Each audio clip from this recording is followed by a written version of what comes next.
පින්වත් සියලු දෙනාම දෑත නළලේ තබා අපගේ අනධීවර ශාස්ත්‍රෝන් වහන්සේ වන තිලොවට තිලක වූ වීතරාගී බුදුරජාණන් වහන්සේගේ සිරිපා පියුම් අභියස උත්තමාංග නමස්කාරයම වේවා කියලා සාදු නමෝ තස්ස භගවතෝ අරහතෝ සම්මා සම්බුද්දස්ස නමෝ තස්ස භගවතෝ අරහතෝ සම්මා සම්බුද්දස්ස නමෝ තස්ස භගවතෝ අරහතෝ සම්මා සම්බුද්දස්ස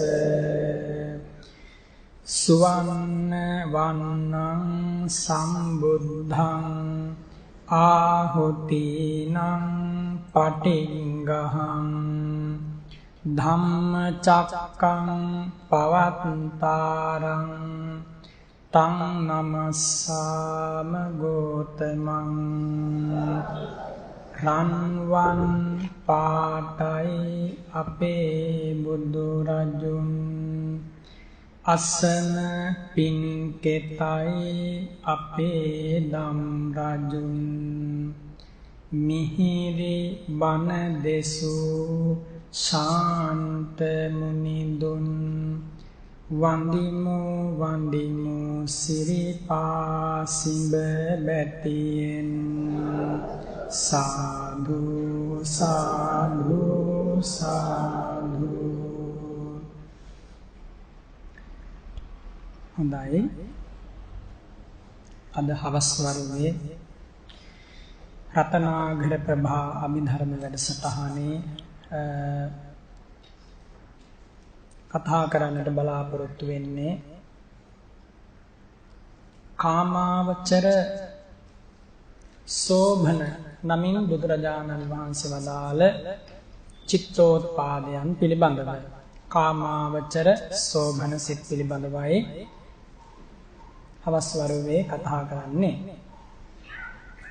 ඊට කලින් අපි උදේ වරුවේ ඉගෙන ගත්තා, ඇසුවා, සාකච්ඡා කළා අහේතුක චිත්තෝත්පාදයන් පිළිබඳව. ඒ වගේම කුසල විපාක අකුසල විපාක, ඒ අහේතුක කුසල විපාක, ඒ වගේම අකුසල විපාක පහළ වීම සඳහා චක්ඛු වස්තු, සෝත වස්තු, ගාහන වස්තු, જીවහා වස්තු, කාය වස්තු කියන මේ ద్వාරයන්, එහෙම නැත්නම් සිත් පහළවන ස්ථාන, ප්‍රසාද රූපයන්, කර්මජ පහළවන කොහොමද මව් කුසක පහළවන්නේ, පිරිසිඳ ගැනීමෙන් දෙන කීයක් ඇවෑමෙන්ද, ඒ පිළිබඳව බුදුරජාණන් වහන්සේ වදාළේ කුමන ආකාරයකින්ද කියන මේ කාරණය නිවැරදි කරගත්තා. ප්‍රතිසන්ධි ගැනීමෙන් සති 6ක් ගත වුණ තැන 7 වන සතියේ චක්ෂු ප්‍රසාදයේද, 8 වන සතියේ සෝත ප්‍රසාදයේද, 9 වන සතියේ ගාහන ප්‍රසාදයේද, 10 වන සතියේ જીවහා ප්‍රසාදයේද පහළ වෙනවා. ප්‍රතිසන්ධි ගන්නා මොහොතේදීම කාය දසකය පහළ වන නිසා කාය ප්‍රසාදය, පිළිසිඳ ගන්නා ප්‍රතිසන්ධි චිත්තය හා සහජාතවම එකටම පහළ වෙනවා. ඉතින් ඒ ප්‍රසාදයන් ඇසුරු කරගෙන තමයි මේ චක්කු විඥාන, සෝත විඥාන, ගාහන, જીවවා, කාය කියන මේ පංච විඥානයන් පහළ වන්නේ. ඉතින් ඒ චක්ෂුරාදී විඥාන කුසල විපාක සහ අකුසල විපාක වශයෙන් ඒ කොටස් දෙකේ එකතුවට, ඒ කියන්නේ අකුසල විපාක චක්කු විඥානාදී පහත්, අහේතුක කුසල විපාක චක්කු විඥානාදී පහත් කියන මේ සිත් 10 එකතුවට දෙපස් විඥාන කියලා කියනවා. පහේ කොටස් දෙක කියන එක දෙපස් විඥාන. ඉතින් මේ දෙපස් විඥාන චිත්තයන් පහළ වීම සඳහා ප්‍රසාද රූප ඒ විදිහට තමයි පහළ වෙන්නේ. තවත් බොහොම කෙටියෙන් ඒ ගැන කාරණා කීපයක් මතක් කළොත් චක්ඛති රූපං අස්සාදෙන්තං විය හෝති චක්ඛු කියලා කියනවා. ඒ කියන්නේ චක්ෂුව කියන්නේ කුමක්ද කියන මේ කාරණේදී රූපං අස්සාදෙන්තං විය. රූපය ආස්වාදනය කරනවා වගේ යම් සිතක් පහළ වෙනවා නම් රූපාරම්මණය ආස්වාදනය කරන්නාක් මෙන් පහළ වෙනවා නම් යම් සිතක් අන්නේ සිතට චක්කු නැත්තම් චක්කු විඥානය කියලා කියන්න පුළුවන්. එහෙම නැත්තම් චක්කුම් මිනිස්සිතං චක්සු ප්‍රසාදය අසුරු කරගෙන පහළ වෙන නිසා චක්කු විඥානය කියලා කියන්න පුළුවන්. චක්කු විඥානය හරියට උපමා කරනවා වන ලැහැබක ඉන්න සර්පයෙකුට. වන ලැහැබක ඉන්න සර්පයෙක් හැම වෙලාවකම කැමති වෙන්නේ කොළ ඇතුලේ එහෙම නැත්නම් පඳුරු ඇතුලේ සැඟවිලා ඉන්න. අන්න ඒ වගේ චක්කු විඥානය හැම වෙලාවකම කැමති වෙනවා. ප්‍රියමනාප අරමුණු සොයසොයා ඒ ප්‍රියමනාප අරමුණු වල මෝහය සාජාතව නැති වුණත් මෝහයෙන් පරිභාවිත චිත්ත සංතතිය මෝහයෙන් ප්‍රවර්තනය වන චිත්ත ප්‍රවාහය මෝහයටම බර කරලා සසරටම නවලා දුකටම අනුයාත කරලා ප්‍රවර්තනය කිරීමේදී අර සර්පයෙක් වන ලැහැබකට ඒ වගේම සැඟවෙන ස්ථානවලට කැමති වෙනවා වගේ චක්කු විඥානයේ ස්වභාවය තමයි ආස්වාදය විඳීම සුඛය සැපය සෝමනස්සය උපදවලා දෙන දේවල් සොය සොයා ඒ ඔස්සේ ගිහිල්ලා මෝහමය වශයෙන් සැඟව යාම. ඒක උපමාවකට දේශනා කරනවා. ඒ වගේම සෝතය නැත්තම් සෝත විඥානය ගැන වදාරනවා. සෝත විඥානය කොහොමද කියනවා නම් විඥානාදිඨිතං පුත්වා සුනාතිති සෝතං සෝතස්මින් නිස්සිතං විඥානං සෝත විඥානං කියලා කියනවා. ඒකෙන් අදහස් කරන්නේ සෝත විඥාන නැත්නම් විඥානාදිඨිතං පුත්වා ගාහන විඥාණයට මේ සෝත විඥාණයට ආධාරව සෝත විඥාණයට උපකාර වන ආකාරයෙන් පිහිටි සෝත ප්‍රසාදය ඇසුරු කරගෙන එයට අධිපතිත්වය ධර්මින් පහළවන්නා වූ සිත සෝත විඥානයයි කියලා විස්තර කරනවා. ඒ වගේ බොහොම ගැඹුරු අර්ථ විවරණයන් මේ උතුම් ධර්මය තුළ මේ නාම රූප ධර්ම ඒ පුද්ගලයන්ගේ ඥානයේ නුවණේ පමණින් තේරුම් ගත හැකි වන පරිදි හරියට මහා සාගරයක් වෙරළේ පටන් ගම්භීර ස්ථාන බලා ටිකෙන් ටික ඇතුල් වෙනවා වගේ මේ ධර්මයක් තේරෙන තැනින් කුඩා තැනින් බොහොම සරලව සුගමව පටන්ගෙන ප්‍රඥාවේ පමණින් දැකගත හැකි වන ආකාරයෙන් ඉතා ගැඹුරු ලෙස බුදුරජාණන් වහන්සේ මේ ධර්මය බෙද බෙදා කොටස් කරලා මතු කරලා උඩුකුරු කරලා පඤ්ඤපේති පට්ඨපේති විවරති විභජති උත්තානි කරෝති උඩුකුරු කරලා දේශනා කරලා තියෙන්නේ මෙතන ඉන්න ඔබ මා ඇතුළු සියලු දෙනාගේම ඥානය නුවණ තේරුම් ගැනීමේ හැකියාව අඩු වැඩි වශයෙන් වෙනස්කම් තියෙන නිසා ඒක කාටත් ගැළපෙන ලෙස ධර්මය අවබෝධ කරගන්න කාටත් සරිලන ලෙස කාටත් තෝරා ගන්න පුළුවන් වන ආකාරයෙන් මේ උතුම් ධර්මයේ දේශනා කිරීමේ අධිකාරී බලයේ හෙවත් ඒ හැකියාව මුළුමනින්ම පිහිටන්නේ ඉන්ද්‍රිය පරෝ පරියත්ත ඥානය නැත්නම් ඒ පුරිස පරෝ පරියත්ත ඥානෙහි හිමි තථාගතයන් වහන්සේට පමණයි. නිසා ඔබටත් මටත් මේ ධර්මය නොතේරෙනවා කියලා කියන්න බෑ. මොකද අපේ ප්‍රඥාවේ පමණ දැනගෙන බුදුරජාණන් වහන්සේ මේ ධර්මය විභාජනය කරලා තේරුම් ගන්න පුළුවන් වන ආකාරයෙන් මේ පනවා වදාරලා තියෙන නිසා. ඉතින් ඒ විදිහට ගායති ගන්ධෝපා උපාදානං කරෝති ති ගාන විඥානං කියලා විස්තර කරනවා. ගන්ධෝපාදානං ගායති ගන්ධෝපාදානං කරෝති ගන්ධ සුවඳ ළඟා කරන්නාක් මෙන් යමක් පවතිනවා නම් අන්නේ ප්‍රසාද රූපයට ගන්ධ සුවඳ ලං කරනවා. ඒ ආරම්මණය විඳගන්න සලස්වන ප්‍රවේශය සකස් කරලා දෙන නිසා එයට ගාන විඥානය කියලා මේ උතුම් දේශනාව තුළ විස්තර කරනවා. ඊළඟට ජීවිතං අවහායති ජීවහා කියලා කියනවා. එකෙන් අදහස් කරන්නේ මේ ප්‍රසාද රූපේ හෙවත් જીවහා ප්‍රසාද රූපය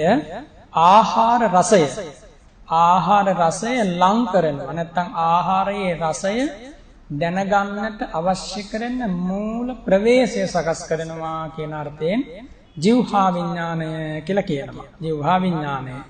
ඒ විදිහට දැන් මේ කාය විඥානය ගත්තොත් මේ විදිහට මේ දේවල් තේරුම් ගන්න. දැන් මේ නොඑක් විදිහට මේ ධර්මයේ නොදන්නා ඇත්තෝ එක එක විදිහට පද තෝරන කාලේ මේවා මෙහෙම තේරුම් ගත්තේ නැත්නම් වරදිනවා.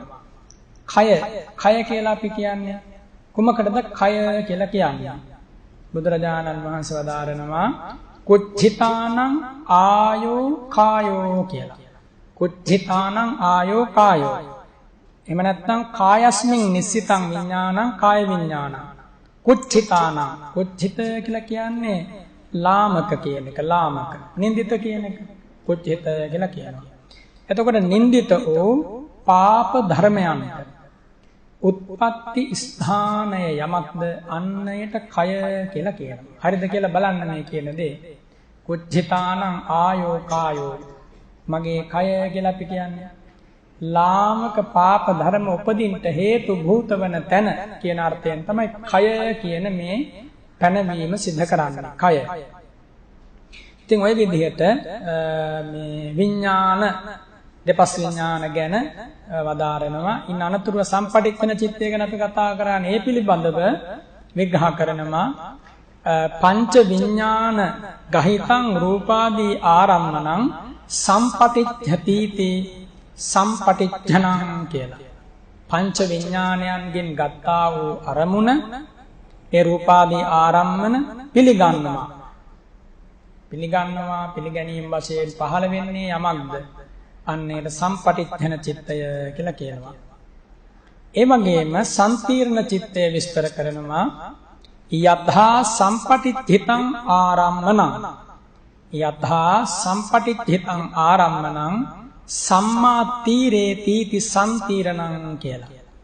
යථා සම්පටිච්ඡිතං එහෙම නැත්නම් සම්පටිච්ඡන චිත්තයෙන් ගත්තා වූ පිළිගත්තා වූ අරමුණ රූපාදී ආරම්මණය සම්මා කියන්නේ මනාව කියන එක. මනාව වරදින්නේ නැතුව තීරේති විමසනවද? විමසීමක් කරයිද? ආන්නේ සිතට කියනවා සම්තීරණ චිත්තය කියන. සම්තීරණ චිත්තය.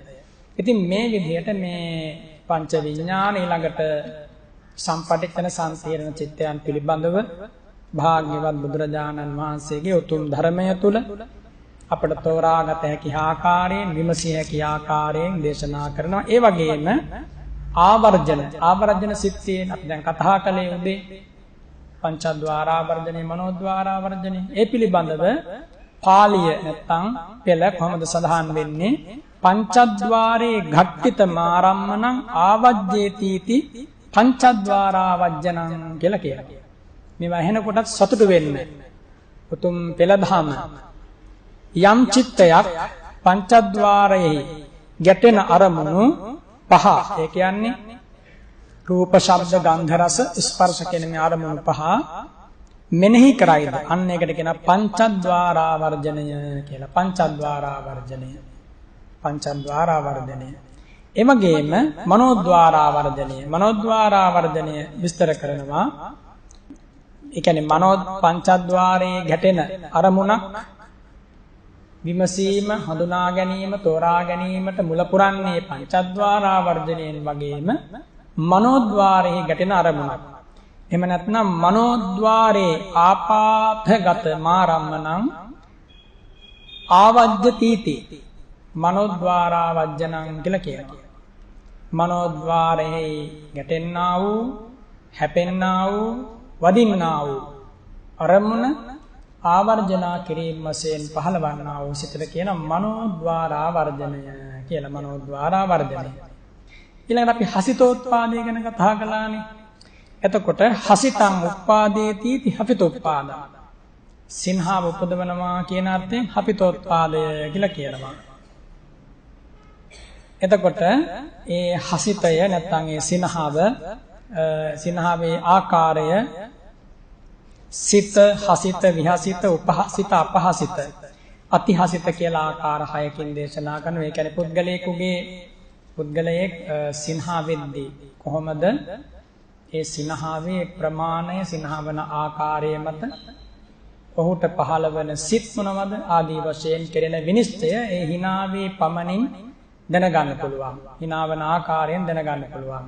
මේ ධර්මය ප්‍රත්‍යක්ෂ කරගත් උතුමන්ට මම උදේ වරුවේ මතක් කළා වගේ සිනහාවක් ඇතිවන්නේ ඇති වෙනවා නම් මේ දුකෙන් බේරුණා මේ මහා ගැටය ලිහා ගත්තා භව ගමන නිමා කළා වැරදි අඩුපාඩු නැති කරගත්තා අබ්බැහි වීම වැරදි පුරුදු මේ සියල්ලෙන් මම මිදුණා අන්න එහෙම ප්‍රත්‍යවේක්ෂා කරනකොට තමයි සිනහාවක් පහළ වෙන්නේ.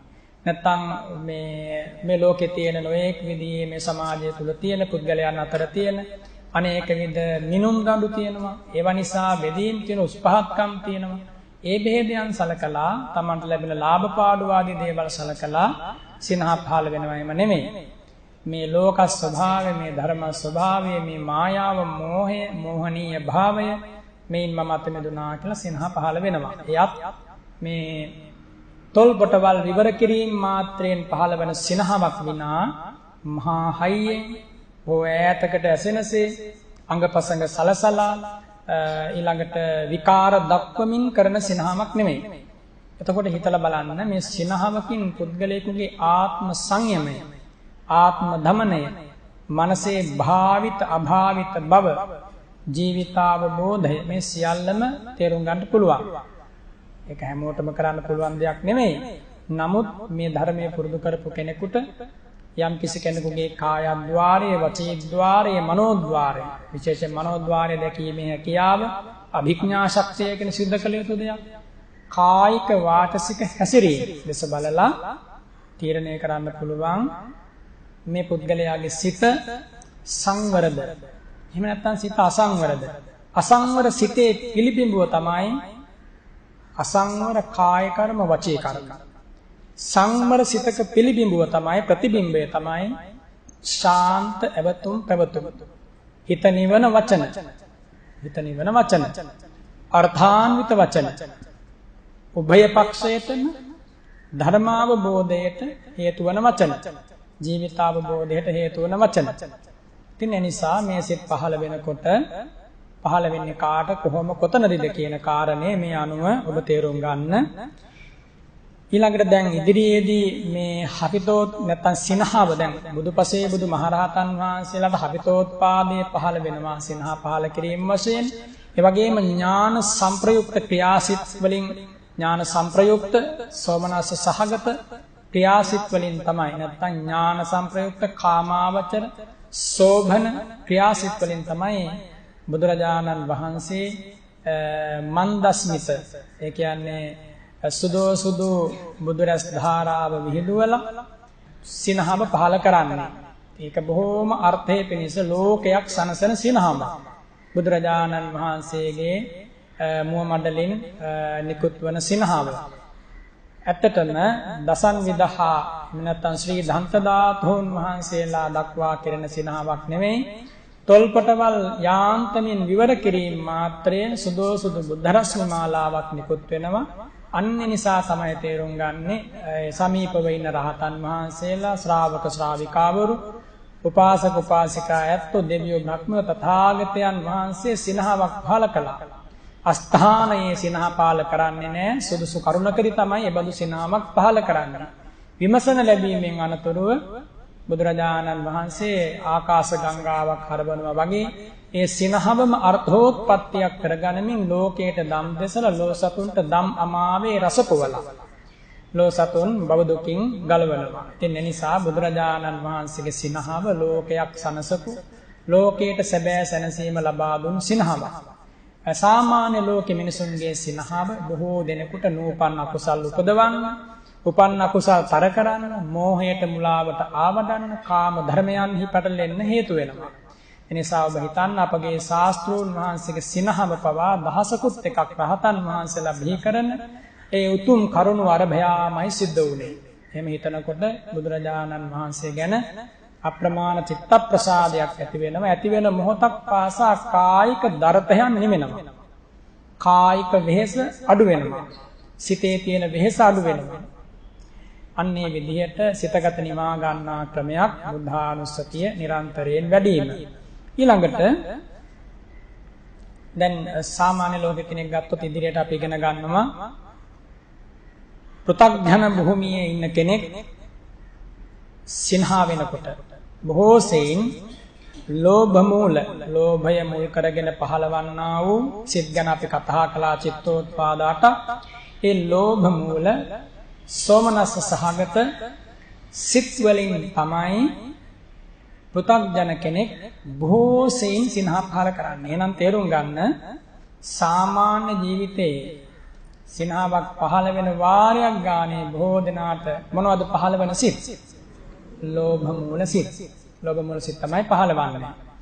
ඒ වගේම ඉදිරියේදී අපි ඉගෙන ගන්න සෝමනස්ස සහගත කාමාවචර මහා කුසල සිත් හතරක් තියෙනවා. සෝමනස්ස සහගත.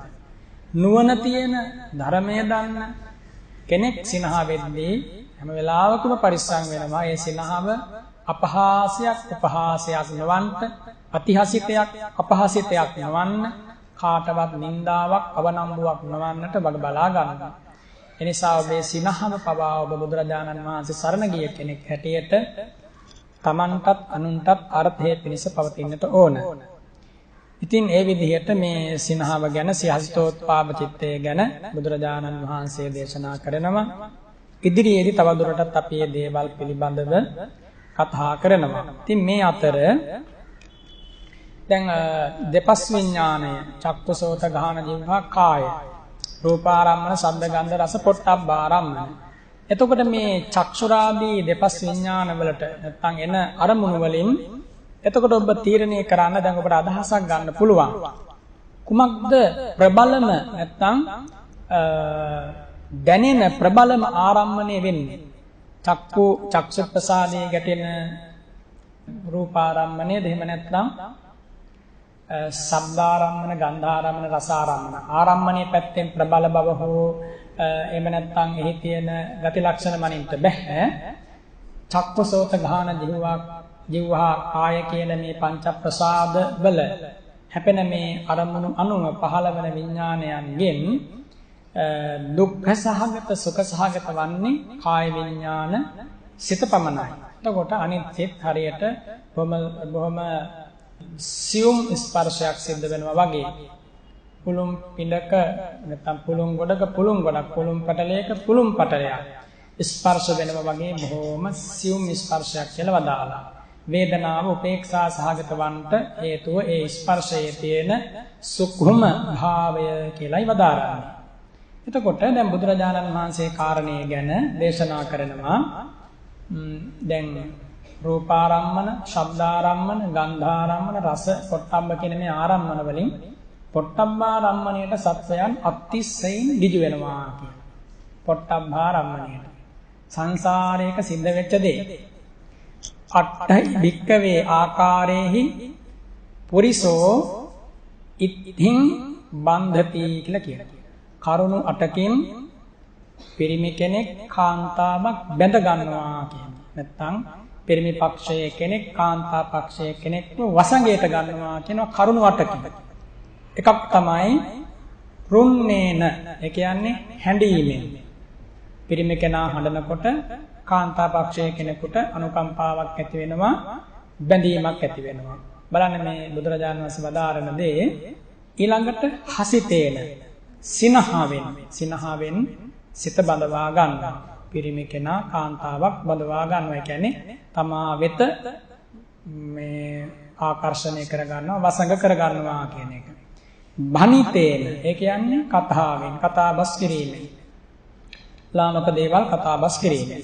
ඊළඟට ආකප්පේන කියලා කියන්නේ අඳින පළඳින ආකාරයෙන්, ඉරියව් පවත්වන ආකාරයෙන්, කය හසුරුවන ආකාරයෙන් පිරිමි කෙනෙක් කාන්තාවක් තමා වෙත වසඟ කර ගන්නවා. ඊළඟට වනභංගේන. වනභංග කියන්නේ තෑගි භෝග දෙනවා, කැවිලි පෙවිලි දෙනවා. ඒ වගේ ඒ විදිහට වනභංගේන.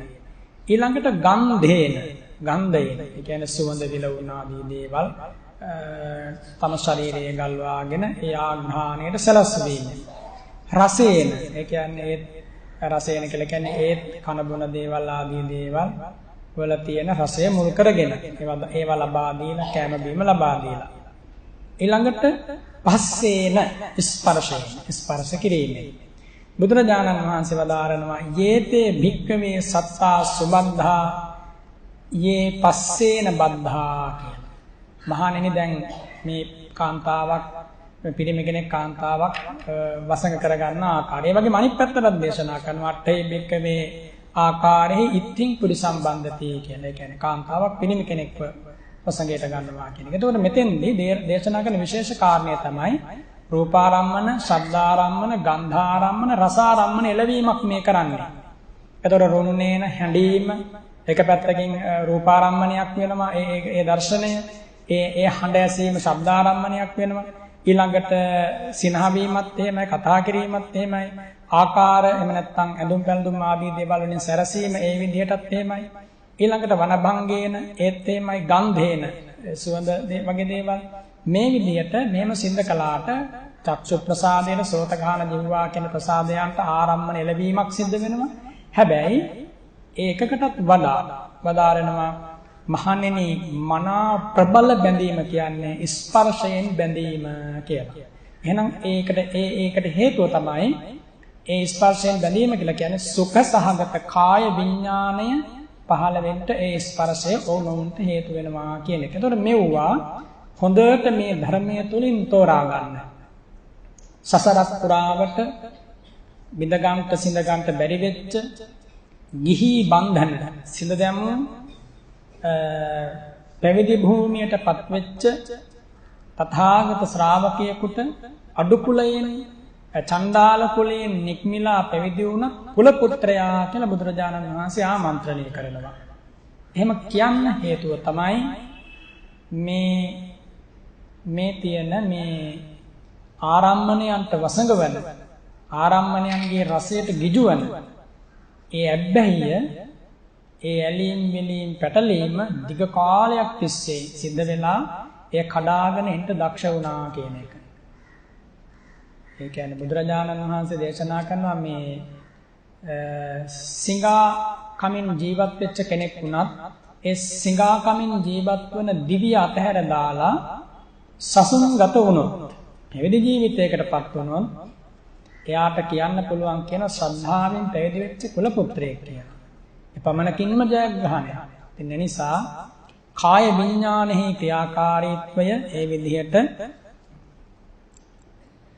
ඔබට මට මේ අනාදිමත් සසරක පැවැත්මට හේතු වෙච්ච ආකාරය මේ ධර්මයේ අනුසාරයෙන් ඔබ තෝරා ගන්න. ඒ වගේම තෝරා ගන්න කාය විඥානය සුඛ සහගත වෙනවා, දුක්ඛ සහගත වෙනවා. ඒ අනුසාරයෙන් පහළවන්නා වූ චිත්ත පරම්පරාව ඇතැම් විට මේ සෝමනස සහගත වෙනවා, දෝමනස සහගත වෙනවා. හොඳට විනිශ්චය කළ බැලුවට පස්සේ දීර්ඝ කාලීන සසර පුරාවටම අති බහුතරයක් මිදින්ට සිද්ධ වුණේ මේ වගේ කාමාවචර භූමිවල දෝමනස්ස වේදනාව කියන කාරණය, දුක්ඛ සහගත කාය විඥානයයි නැවත නැවත ඉපදුනේ කියන කාරණය මේ උතුම් ධර්මයට ගලපලා බලලා සංසාරයේ පිළිබඳව කලකිරීම ඇති කරගන්න වඩාත් හොඳින් මේ අවස්ථාවක් කරගන්න එක ඔබටම මේ උතුම් ධර්මයට අනුව බාර වෙනවා. ඉතින් එනිසා මේ අහේතුක සිත් පිළිබඳව ඒ විදිහට ඔබ දැනුවත් වෙන්න. ඊළඟට අපිට තියෙනවා කතා කරන්න මොනවද? සෝභන සිත් පිළිබඳව. සෝභන කියලා කියන්නේ සෝභන කියන වචනේ තේරුම තමයි යහපත් කියන එක, සුන්දර කියන එක, උතුම් කියන එක.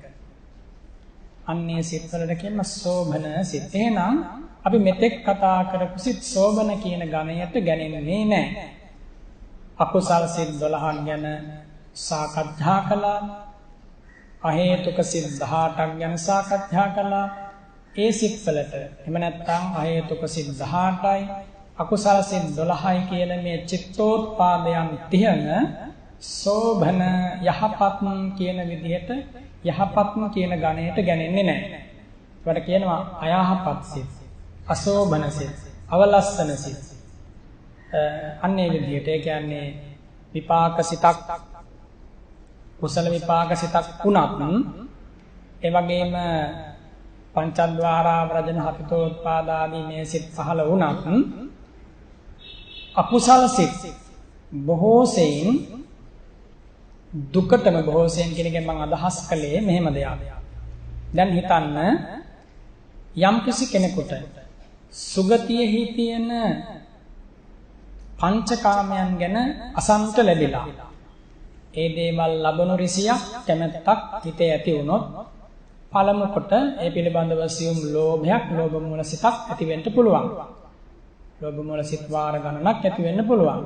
හැබැයි දෙවනුව ඔහු ඒ දේවල් ලබන ඒ දේවල් උපදවා ගන්න ක්‍රමය ගැන හොයලා ඉන් අනතුරුව පින්ටස් කරනකොට ඒ වගේ කෙනෙකුට සුගතිය යන්න අවස්ථාව ලැබෙනවා. ඒකයි භෝසෙන් කියලා කිව්වේ. එනිසා අකුසල සිත් හේතු වන්නේම අතීතයේද වර්තමානයේද අනාගතයේද අයහපත් විපාකවලට වන නිසා ඒව සෝභන සිත් කියලා කියන්නේ නැහැ.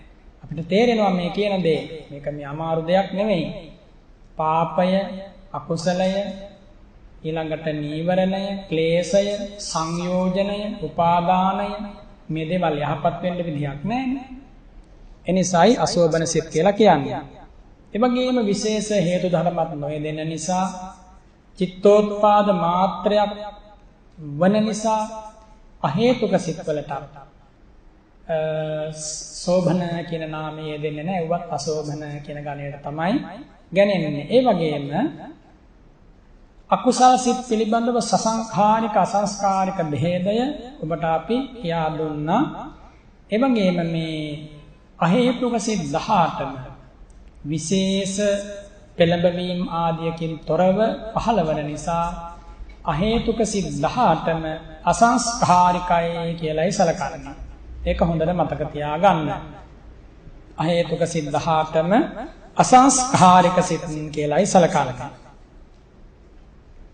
අසංස්කාරික සිත්. ඒ වගේම දැන් සෝභන කියන වචනය අපි ගත්තොතින් සුට්ඨු භවනං සෝභනං සුට්ඨු භවනං සෝභනං න සෝභනං අසෝභනං කියලා මේ පෙළ තුල පාළිය තුල මේ පිළිබඳව උගන්වනු ලබනවා. ඒ කියන්නේ යහපත් ලෙස සිද්ධ වන පහළ වන චිත්තෝත්පාදයන් සෝභන වන අතර අයහපත් ලෙස පහළ වන චිත්තෝත්පාදයන් අසෝභන නමින් උගන්වා වදාරනවා. එනිසා සෝභන සිත් පිළිබඳවයි අපි ඉදිරියට ඉගෙන ගන්නේ. මෙතෙක් ඉගෙන ගත්තේ 30ක් වූ අසෝභන සිත් පිළිබඳව. ඒවා හොඳට සිහි කරගන්න. එකින් එක සිහි කරගන්න. ඊළඟට අපි කතා කරන්නේ කාමාවචර භූමියේ වූ සෝභන සිත් පිළිබඳව.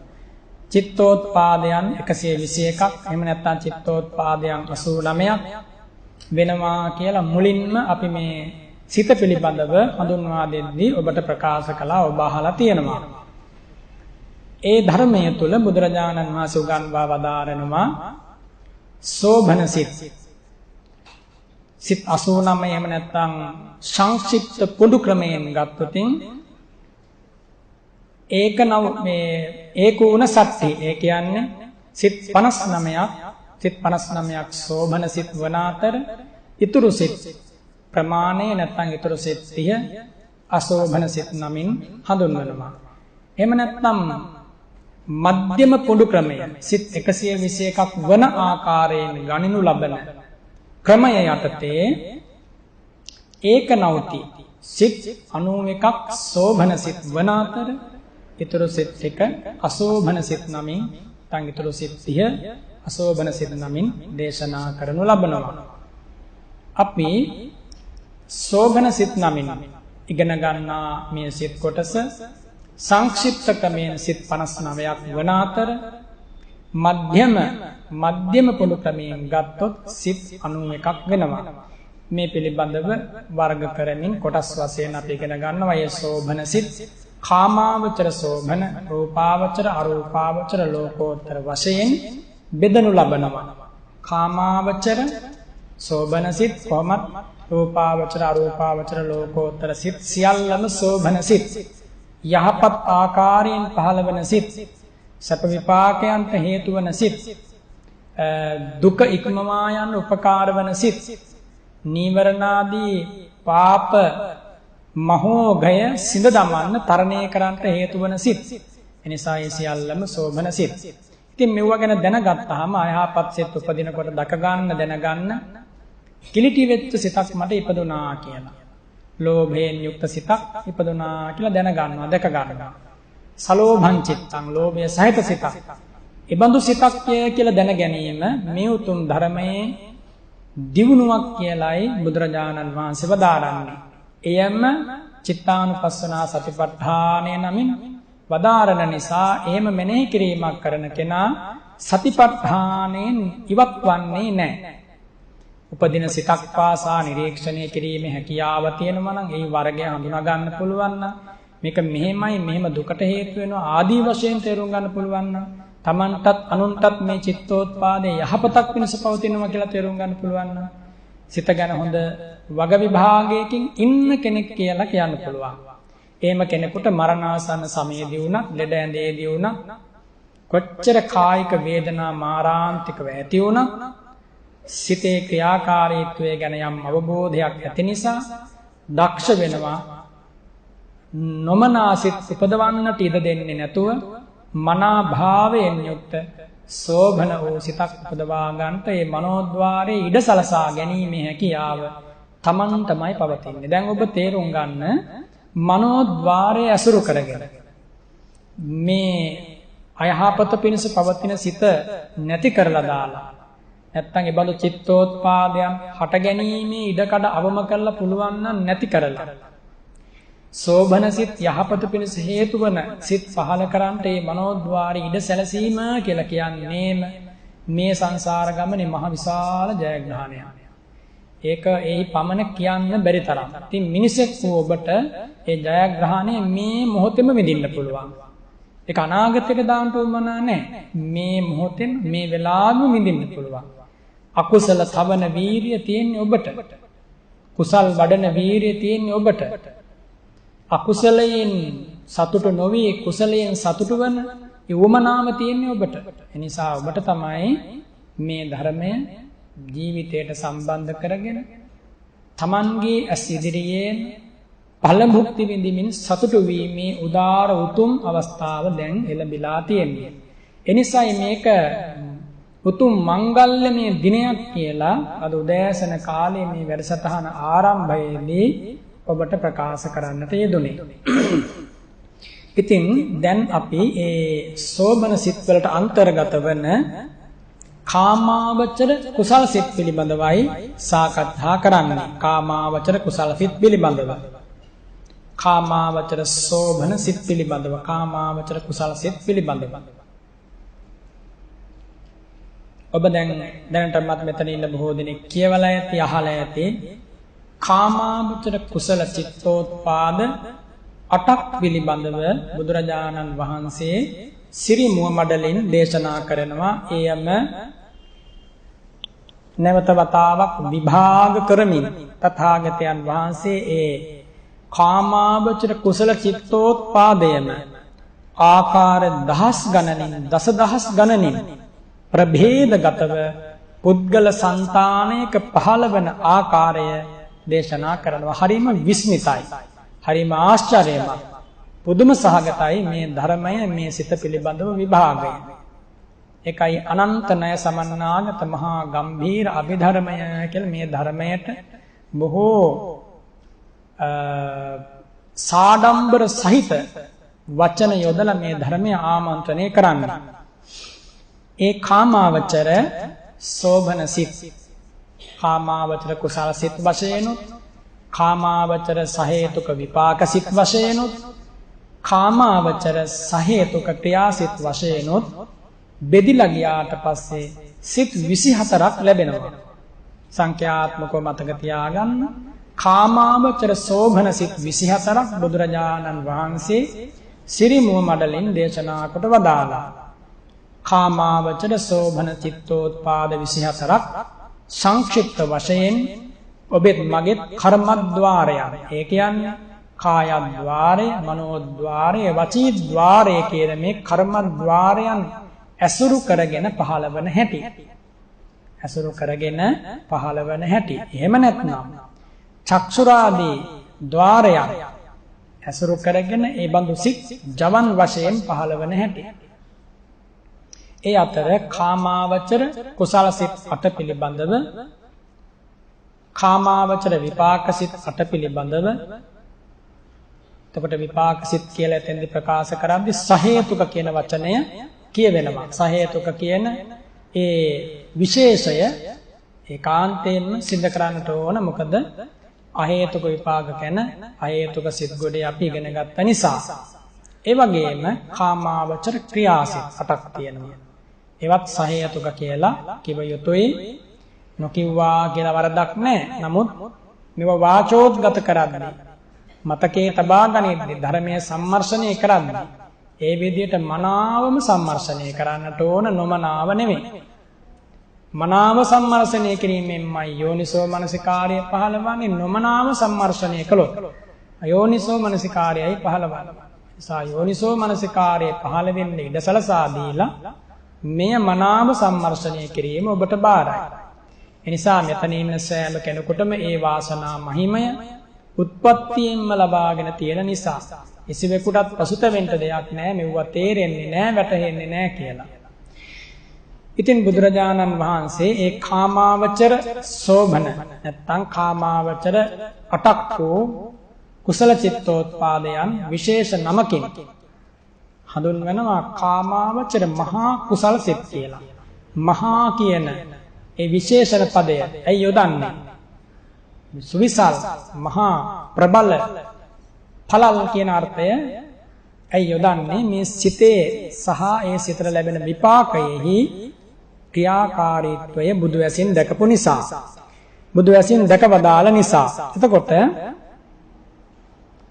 ඒ චිත්තෝත්පාද 8 නම් වශයෙන් සත්‍යයනා කළොත් සෝමනස්ස සහගත ඥාන සංප්‍රයුක්ත අසංස්කාරික චිත්තය, ඊළඟට සෝමනස්ස සහගත ඥාන සංප්‍රයුක්ත සසංඛාරික චිත්තය, ඊළඟට සෝමනස්ස සහගත ඥාන විප්‍රයුක්ත අසංස්කාරික චිත්තය, සෝමනස්ස සහගත ඥාන විප්‍රයුක්ත සසංඛාරික චිත්තය, ඊළඟට උපේක්ෂා සහගත ඥාන සංප්‍රයුක්ත අසංස්කාරික චිත්තය, උපේක්ෂා සහගත ඥාන විප්‍රයුක්ත අසංස්කාරික චිත්තය, ඊළඟට උපේක්ෂා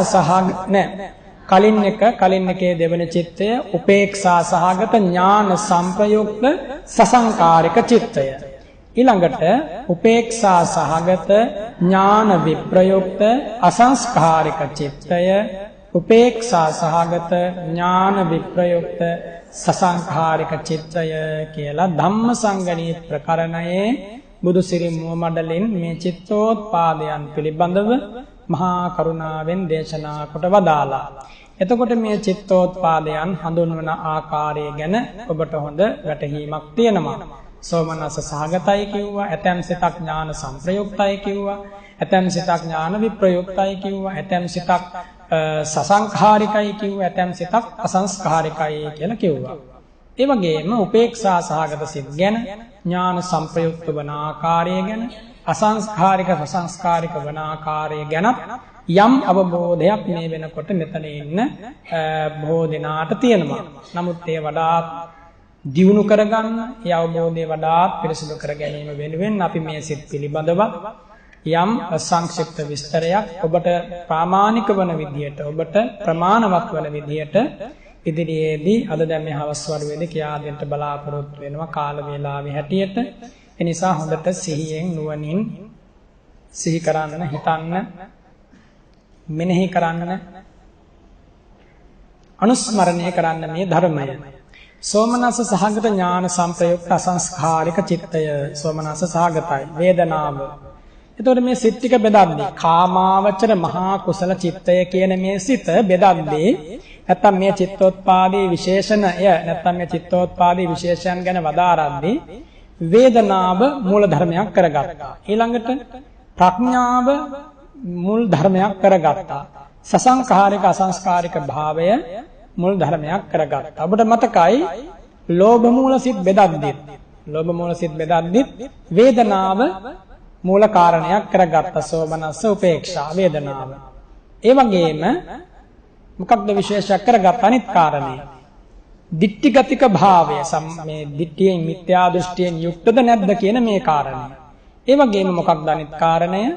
සසංස්කාරික අසංස්කාරික භේදය.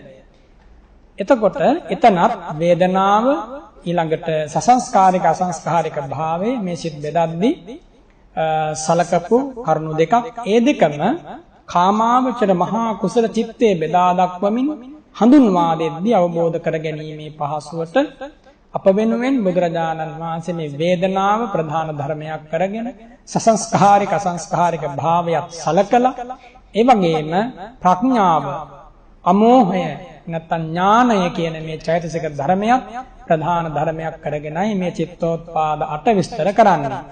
එයින් පළමු වන සිත සෝමනස්ස සහගත ඥාන සංප්‍රයුක්ත අසංස්කාරික චිත්තය කියලායි බුදුරජාණන් වහන්සේ වදාළේ. සෝමනස්ස වේදනාවෙන් යුක්තව ඥාන සංප්‍රයුක්ත. මොකද්ද ඥාන සංප්‍රයුක්ත කියලා කියන්නේ? ප්‍රඥාවෙන් යුක්තයි කියන එක. ඥාන සංප්‍රයුක්ත. ඥාන සංප්‍රයුක්ත.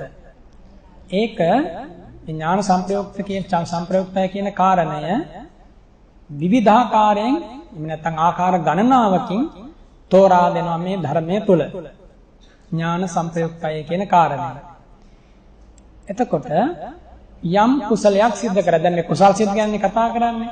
එතකොට මේ කුසල් සිත් එක්කෝ පහළ වෙනවා කොහොමද?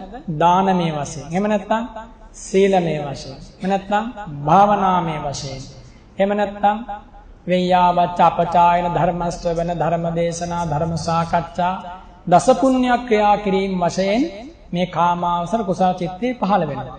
එතකොට මේ සෝමනස්ස සහගත ඥාන සංප්‍රයුක්ත අසංස්කාරික පළමු කුසල් සිතෙන් පුළුවන් දන් දෙන්න, සිල් ආරක්ෂා කරන්න. ඊළඟට භාවනාවේ පූර්ව භාගය සිද්ධ කරන්න, උපචාර භාවනාව සිද්ධ කරන්න. ඊළඟට සංඝෝපස්ථාන කරන්න, ධර්මයේ ශ්‍රවණය කරන්න, දේශනා කරන්න. ඒ වගේම පින් අනුමෝදම් කිරීම, අනුමෝදම් කරවීම වගේ දේවල් කරන්න. සෑම කුසල කර්මයක්ම පාහේ සිද්ධ කරන්න පුළුවන් රූපාවචර අරූපාවචර ලෝකෝත්තර හැර. එතකොට මේ ඥාන සංප්‍රයුක්ත සෝමනස්ස සහගත අසංස්කාරික චිත්තය. අසංස්කාරිකයි කියන්නේ හොඳයි, බොහොම හොඳයි. තමා විසින්ම ඒ කියන්නේ කාගේවත් මඟ පෙන්වීමක්, අනුග්‍රහයක්, දිරිදීමක්, රුකුල් දීමක් පිටුපස්සේ ඉඳන් ඒ සඳහා පෙළඹවීමකින් තොරව යම් චිත්තෝත්පාදයකට චක්ෂුරාදී ద్వාරයක ඉඩහසර සලසනවා නම් අන්නේ පහළවන්නා වූ සිතේ ලක්ෂණයක් තමයි කුමක්ද? අසංස්කාරික භාවය. අසංස්කාරික භාවය.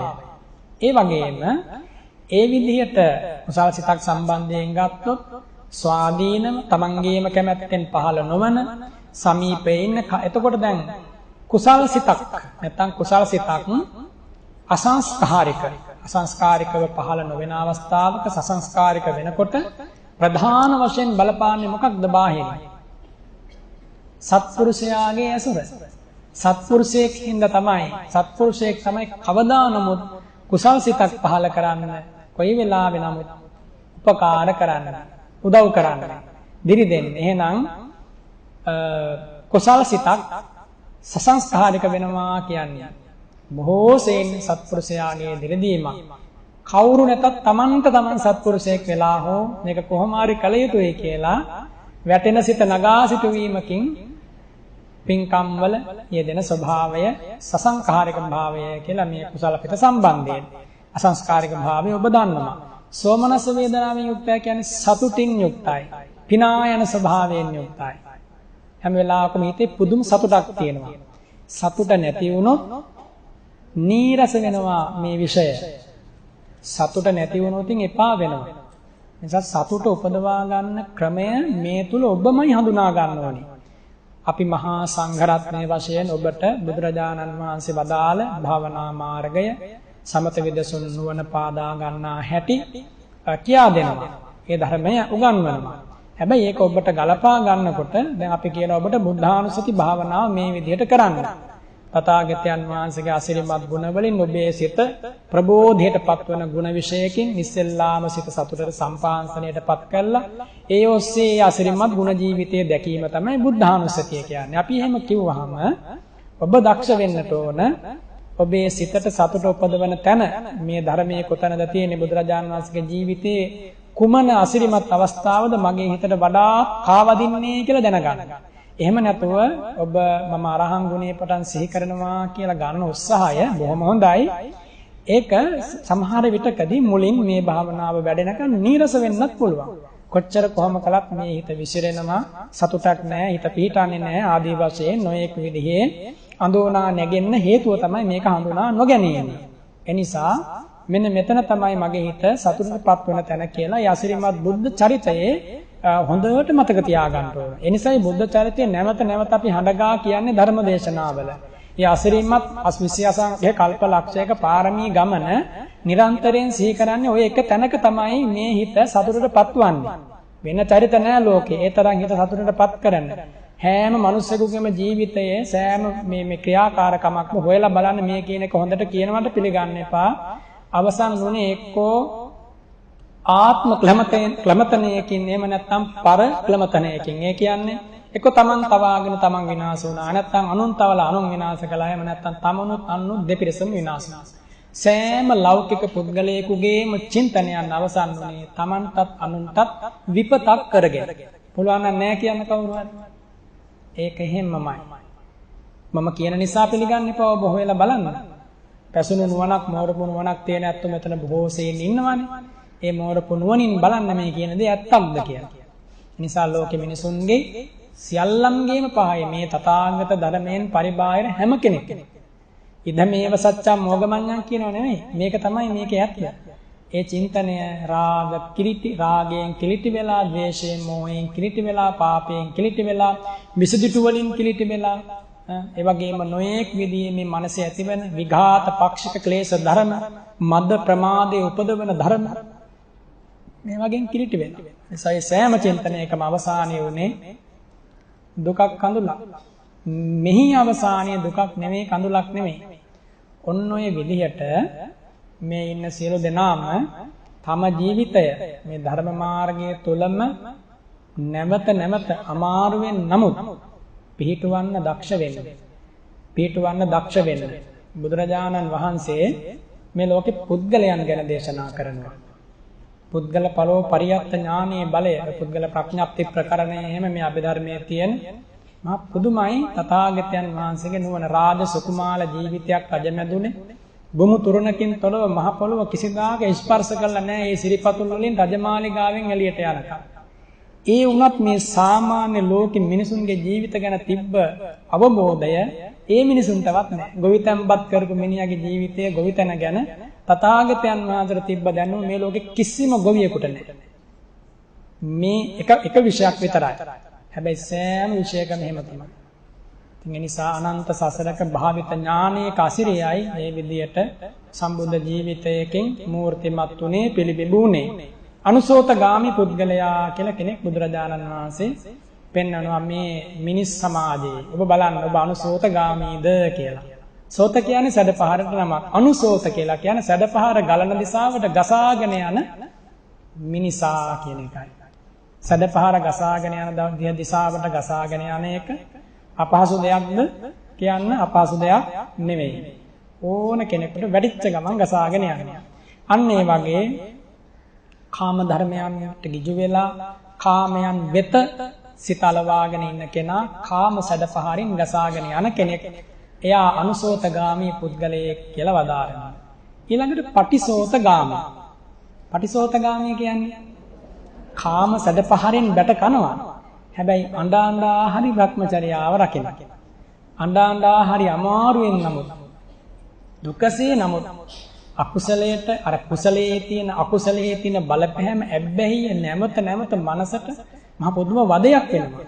දහස් වතාවකින් සිත කුසලයේ පිහිටවනකොට සමහරට එක ලෝභ මූල චිත්තෝත්පාදයකින් හිටියටත් වඩා යටට ඇදලා දානවා.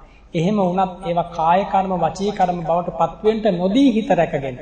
අන්න එතනයි කාය කර්ම වචී කර්ම බවට ඒ අකුසලයේ පත්වෙන්න නොදී චිත්තෝත්පාද මාත්‍රයකින් නතර කරගෙන මගඵල ලබලා කෙලස් ප්‍රහාණය කරනකන් ඉදිරියට යන කෙනාට කියනවා පටිසෝතගාමී. ඒක තමයි අමාරුම අවස්ථාව. ඒක තමයි අතිශයින් අමාරු අවස්ථාව. ඔතන තමයි වැටෙන අවස්ථාව. ඔතන තමයි හිර වෙන අවස්ථාව. ඔතන තමයි ගුරුවරයාගේ පිහිට ඕනේ. ඔතන තමයි හරියට කුංචි කිරිසප්පේක්ව හොරතල් කරලා එයාට නැගිටලා උස්මහත් වෙලා ඇවිදලා කියලා යන්න පුළුවන් වෙනකන් රකින්නවා වගේ රකින්න ඕනි අවස්ථාව. බුදුරජාණන් වහන්සේ වදාරනවා ඒ බඳු කෙනෙක් මම කොහොම හරි රකින්නවා මං ගැන ශ්‍රද්ධාව තියෙනවා නම් කියලා. ශ්‍රද්ධාව තියෙනවා නම් විතරයි නැත්තම් රකින්න බෑ. කොහොමද රකින්නේ? තථාගතයන් වහන්සේ ගැන විශ්වාසයක් නැත්නම්. විශ්වාසය තිබුණොත් ඒකාන්තයෙන් රකින්නවා. රකින්නකොට රැකෙනවා. රැකුණොත් එයා ඒකාන්තයෙන්ම බුදුසසුනක පිහිට ලැබපු කෙනෙක් වෙනවාමයි. ඒ විශ්වාසයත් ඔබට ඒකාන්තයෙන් හිතේ තියෙන්නට ඕන. හොඳට මේ කියන කරුණු අනුස්මරණය කරන්න. ඊළඟට තිතත්තෝ කියලා කියනවා. තිතත්ත කියලා කියන්නේ නැවතිච්ච කෙනා. කවුද? අනාගාමී වෙලා සුද්ධාවාස බඹලොව ඉපදිච්ච කෙනා තිතත්ත කියලා කියනවා. එයා ආයේ කාම ලෝකෙට එන්නේ නැති නිසා. ඊළඟ පුද්ගලයා බුදුරජාණන් වහන්සේ දකිනවා තලයේ තිට්ඨති බ්‍රහ්මනෝ කියලා. නිර්වාණය නැමැති ക്ഷേම භූමියටපත් වෙලා නිර්වාණය නැමැති ඊතර සොයා ඊතරට ගියපු කෙනාට කියනවා බ්‍රහ්මණයා කියලා. එතකොට මේ පුද්ගලයන් හතර වර්ගයෙන් ලෝකෙ වැඩිම කවුද? අනුසෝතගාමී පුද්ගලයා. එහෙනම් අනුසෝතගාමී පුද්ගලයන්ට පහළවන්නේ කුසල සිද්ද වැඩිපුරම අකුසල සිත්. එතකොට මේ කාමාවචර කුසල සිත් පහළවන්නේ එහෙනම් කොයි වගේ කෙනෙකුටද? යටත් පිරිසෙන් ගත්තොතින් පටිසෝතගාමී පුද්ගලයන්ටයි. පටිසෝතගාමී වෙන්න දරන වෑයම කුමක්ද? මෙන්න මේ කාමාවචර කුසල සිත් උපදවා ගැනීම. එයමයි පටිසෝතගාමී පුද්ගලයෙක් වීම සඳහා ගන්නා උත්සාහය කියලා කියන්නේ. පටිසෝතගාමී පුද්ගලයාගේ උත්සාහය කුමක්ද කියලා ඇහුවොත් ඔබ කියන්න ඕන කාමාවචර මට්ටමේ හෝ කුසල් සිත් උපදවා ගැනීම පිණිස ගනු ලබන උත්සාහයයි කියලා. ඒ සීලමයෙන්ද දානයෙන්ද භාවනාවෙන්ද අසු වෙන සෑම ආකාරයකින් හිස ගිනි ගැනීමේ උපමාව සීකර ගන්න. ගිනිගත් හිසක් ඇති කෙනෙක් වෙන දෙයක් ගැන හිතන්නේ නැහැ. ගිනගත් හිස නිවා ගන්නමයි හිතන්නේ. ඒ උත්සාහය උත්සුක බව ඉක්මන් වීමට වඩා ඉක්මන් වීමකින් මේ ධර්මයට සමීප වීම තථාගතයන් වහන්සේ ප්‍රසස්තයි කියලා අනුදැන වදාළා. ඉතින් ඒ නිසා කාමාවචරයේ තියෙන සෝමනස්ස සහගත කුසල චිත්තෝත්පාද අතරින් ඥාන සංප්‍රයුක්ත කියලා කියන්නේ ප්‍රඥාව යෙදෙනවා කියන එකයි. ඥානය ප්‍රඥාව. ඊළඟට අමෝහය, ධම්ම විචය, පඤ්ඤේන්ද්‍රිය, පඤ්ඤා බලය, පඤ්ඤා පජ්ජෝත, පඤ්ඤා ඕභාස මේ විදිහට දේශනා කරලා මේ ප්‍රඥාවේ තියෙන මා පුදුම ඥානෝත්පාදක ඥානෝපායන ස්වභාවය සලකලා. කද්ද ඥානෝත්පාදක ඥානෝපායන ස්වභාවය කියන්නේ ප්‍රඥාවෙන් පමණයි මේ ලෝකේ සිල්වතුන් බිහි වුනේ. ප්‍රඥාව පූර්වාංගම වෙච්ච වැඩපිළිවෙලකින් පමණයි දානපතියෝ බිහිවන්නේ. ප්‍රඥාවේ අවස්ථා දෙකක් තියෙනවා ලෞකික ලෝකෝත්තර කියලා.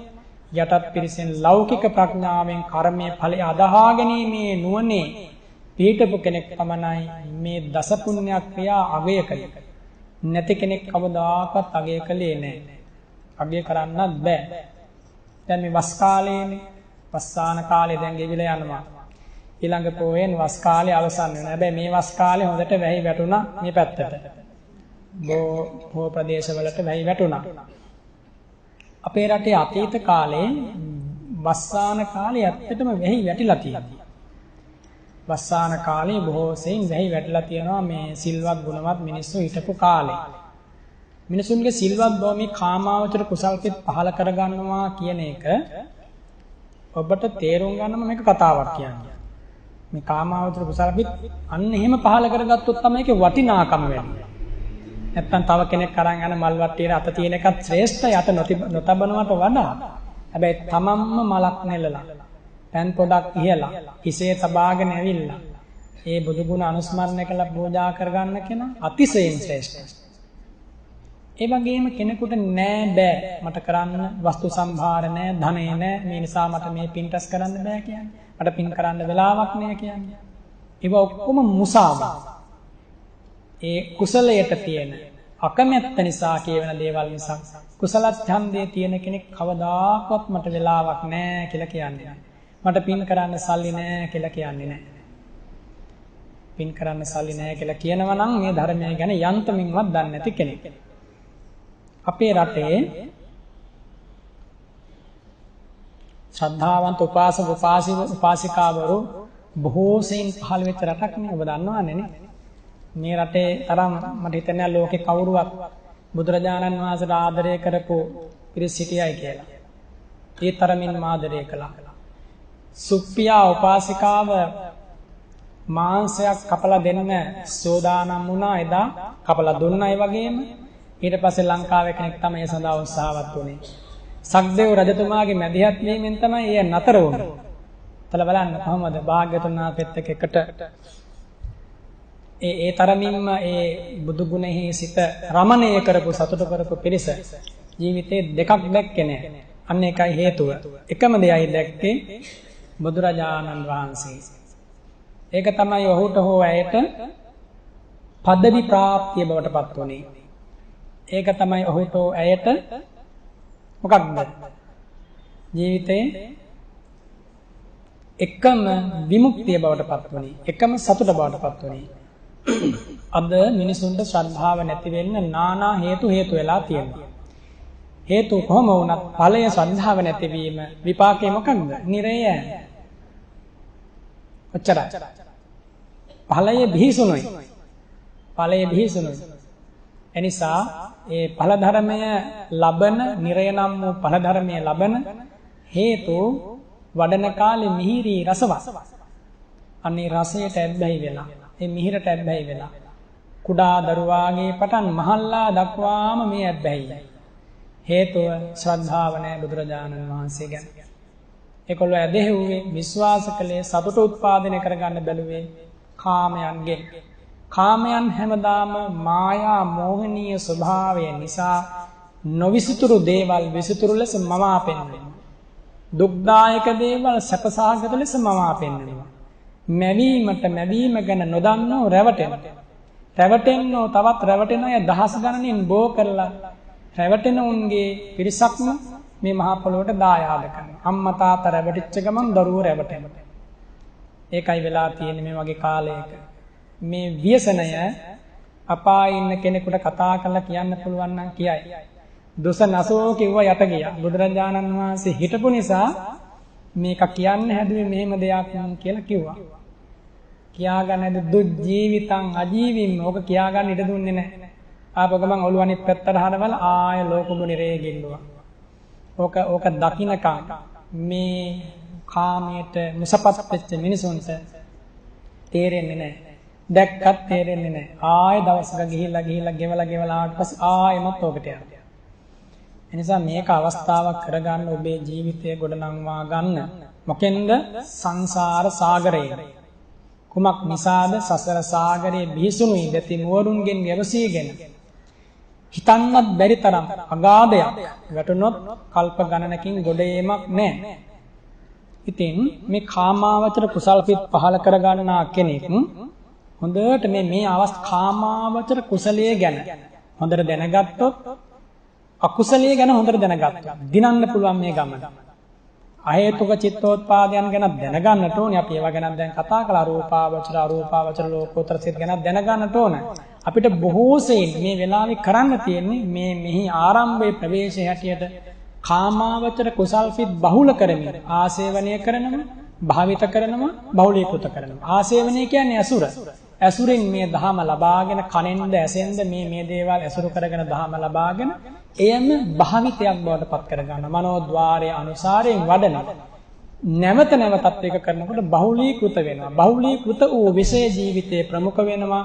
ඊට අනුව පුද්ගලයාගේ ගමන තීරණය වෙනවා.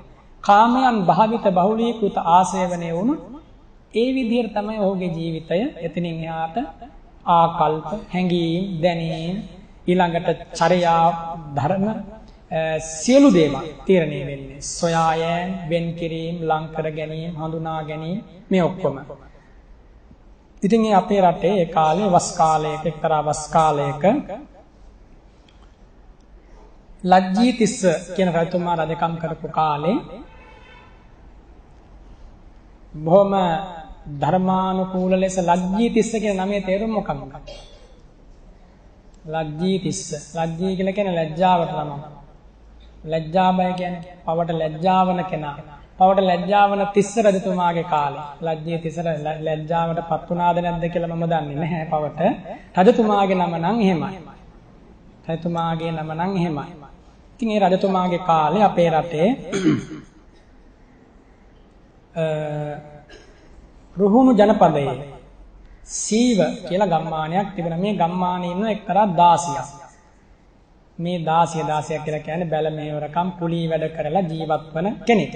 කුලී වැඩ කරලා ජීවත් වන කෙනෙක්. දැන් ඒ කාලේ රජවරු තමන්ගේ ධනයෙන් දන් දීලා ඊට පස්සේ හිතුවා මමත් මගේ දෑත දෙපය වෙහෙසලා කීයක් හරි උපයාස අපයාගෙන දන් දෙන්න ඕන කියලා වෙස්මවාගෙන ඔය එක එක කර්මාන්ත ශාලාවල වැඩ කරලා දන් දීපු කතා තියෙනවානේ. ඉතින් ඔයත් එහෙම මේ පුරුදු කරලා බලන්න.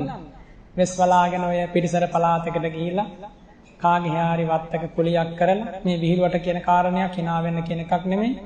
එක දවසක් හරි කුලියක් කරලා දාඩිය කඳුළු ටිකක් වගුරුවන වැටුපක් ලබාගෙන දන්නන්දක් පූජා කරලා බලන්න. මේ රජවරු කරපු දේවල් අපි වගේ සාමාන්‍යයට වටිනවා. සාමාන්‍යයට වටිනවා. මේක හොඳ දෙයක්. ඉතින් මේ උපාසිකාව බොහොම ශ්‍රද්ධාවන්තයි. ඒ ගමේ ඉන්නවා ගමේ පර්වතයේ 500ක් ස්වාමීන් වහන්සේලා වස්ය ලැබිලා වස් කාලේ. ඉතින් මේ කාන්තාවට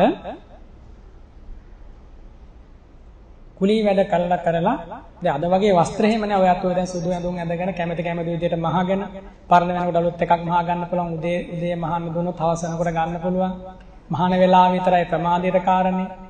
ඉතින් ඒ විදිහට ඉතින් ඒ කාලේ එහෙම නෑ. ඒ කාලේ බොහොම දුර්ලභයි. හැමෝටම එකසේ දේවල් තිබුණේ නෑ. නමුත් මිනිසුන්ගේ හිතවල ශ්‍රද්ධාව කියන එක බොහොම ඉහළ ආකාරයෙන් තිබුණා. ඒ වගේම ස්වාමීන් වහන්සේලාගේ පැත්තෙනොත් සිල් ගුණ ධම්ම ආරක්ෂා කරා බොහොම අගයට, බොහොම ඉහළින්. අපිච්ච භාවය, සන්තුට්ඨිය මේ කුසල් සිතෙන් තොර ජීවිතයක් තිබුණේ නෑ. බය වුණා අකුසල් පිටක් උපදිනකොට, ලැජ්ජා වුණා පාපකේ අකුසලේ ධම්මේ නාදී වාසේති පදහති විනෝදේති බ්‍යන්ති කරෝති අනභාවං ගමේති. මොකක්ද අභාවයට යවන්නේ? අස්තයට යවන්නේ අකුසල් ධර්ම. කුසල් ධර්ම පුළුවන් තරම් උපදවන්න. පුළුවන් තරම් කුසල් ධර්ම ජීවම් කරනවා ජීවිතේ. ඉතින් මේ උපාසිකාවට හම්බ වුණා සිවුරක් මහ ගන්න ප්‍රමාණයේ වස්ත්‍රයක්. හම්බ වුණා කියන්නේ මේ තෙදි වියන කෙනෙක් ළඟට ගිහිල්ලා සල්ලි එකතු කරලා කුලී වැඩ කළා ඒ වස්ත්‍රය ලබාගෙන ඉතින් දැලි කුණු ගෙවිච්ච වස්ත්‍රයක් ඇඳගෙන තමයි හැමදාම ජීවත්. එහෙම ජීවත් වෙන මිනිස්සු තාම ඉන්නවා. එහෙම ජීවත් වෙන මිනිස්සු ඕනතරම් මේ ලෝකේ ඉන්නවා. ඉතින් මේ උපාසිකාව මේ වස්ත්‍රය අතර අරගෙන කල්පනා කරනවා කෙස්ලොම් නියදත් වලින් හැදුන මේ ශරීරය වසා ගන්න මම බොහොම දුක් විඳලා තමයි මේ වස්ත්‍රය හොයාගත්තේ. මෙහෙම මැහැල්ලක් දුගී අසරණ 16ක් බවට පත් උනේ ඇයි කියලා විමසනවා. නැත්තම් අර හාම්පුතාට ශාප කරන්න ගියේ නැහැ. ඉල්ලීම් ලබා ගන්න දේශ කරන්න ගියේ නැහැ. ඇයි මම මේ දුකටපත් වුනේ? මං දන් දීලා නැති නිසා කියලා වෙන තීරණයට ආව. හරිද නැද්ද ඒක? හරි. එතකොට එයා තීරණය කළා මට සංසාරේ මේ ධර්මයේ පුරුදු කරන්න බැරි වුණා. කුසලයේ පුරුදු කරන්න බැරි වුණා. යාන්තමින් කොහොම හරි මනස ලෝකෙට ආවා. සොච්චමින් දන් දීපු නිසා සොච්චම් සපයක් ලැබුණා. මෙහෙම හිතනවා. හැබැයි ප්‍රඥාව බොහොම හොඳයි. කල්යාණ මිත්‍ර ඇසුර තියෙනවානේ. ඉතින් එහෙම හිතලා මේ වස්ත්‍රය එදා පින්ඩපාතේ වැඩපු එක ස්වාමීන් වහන්සේ කෙනෙකුගේ අතට දීලා හැබැයි උපාසිකාව ප්‍රකාශ කරන ස්වාමීනි මේ වස්ත්‍රය මට දෙවියෝ දීප එකක් එහෙම නෙමෙයි. මගේ මේ අත් දෙක මේ ඇඟ මේ ජීවිතේ මේ දුක් විඳලා දහඩිය කඳුළු හෙලලයි මම මේ වස්ත්‍රය මිලදී ගත්තා. ඉතින් මේ තමන්ගේ දුක කියලා කියනවා මේ වස්ත්‍රය මම පළඳින්නේ නැහැ, අඳින්නේ නැහැ. මම ආර්යයන් වහන්සේලාට පූජා කරනවා. ඔබ වහන්සේ මේක ආරණ්‍යට අරන් ගිහලා මම මේක දුන්නා කියලා ආරණ්‍යයේ ඉන්න සියලු සංඝයාට ප්‍රකාශ කරන්න කිව්වා. ස්වාමීන් වහන්සේලා බොහොම කරුණාවන්තයිනේ. බොහොම කරුණාවන්තයි. ස්වාමීන් වහන්සේලාට දුක්පත් පොහොසත් ભેද තියෙන්න බෑනේ. හැමෝටම සමසේ සලකනවා. ඉතින් ඒ ස්වාමීන් වහන්සේ මේ අරන් ගිහිල්ලා සංඝයා රැස් කළා මේ උපාසිකාවගේ පණිවිඩය කිව්වා. මේ ගමේ ඉන්න දුක්පත්ම උපාසිකාව ඒ 16 මේ මද වස්ත්‍රයක් පූජා කළා. මේ වස්ත්‍ර දානේ සංඝයාටයි පූජා කළේ කියලා සංඝයාට පූජා කරලා දැන් මේ කතාව ඇහුවාම මේ ආරණ්‍ය හිටපු 500කට ආසන්න ස්වාමීන් වහන්සේලා පිරිසටම මේක තදින් හිතට දැනුණා. තදින්ම හිතට දැනුණා. එහෙම හිතට දැනෙන්න ඕනේ. මේ මිනිස්සු දන් දෙනකොට මිනිස්සු මේ සිව්පසය පූජා කරනකොට හිතන්න ඕනේ මේ මිනිස්සු කොහොමද මේවා කරන්නේ දුක් විඳලානේ. එහෙම හිතුවේ නැත්නම් අපේත් වැඩෙන්නේ කෙලෙස්. අපි ඒ ටික හිතනකොට කියනවා ප්‍රත්‍යවේක්ෂා කරනවා කියන. ප්‍රත්‍යවේක්ෂා කරනවා.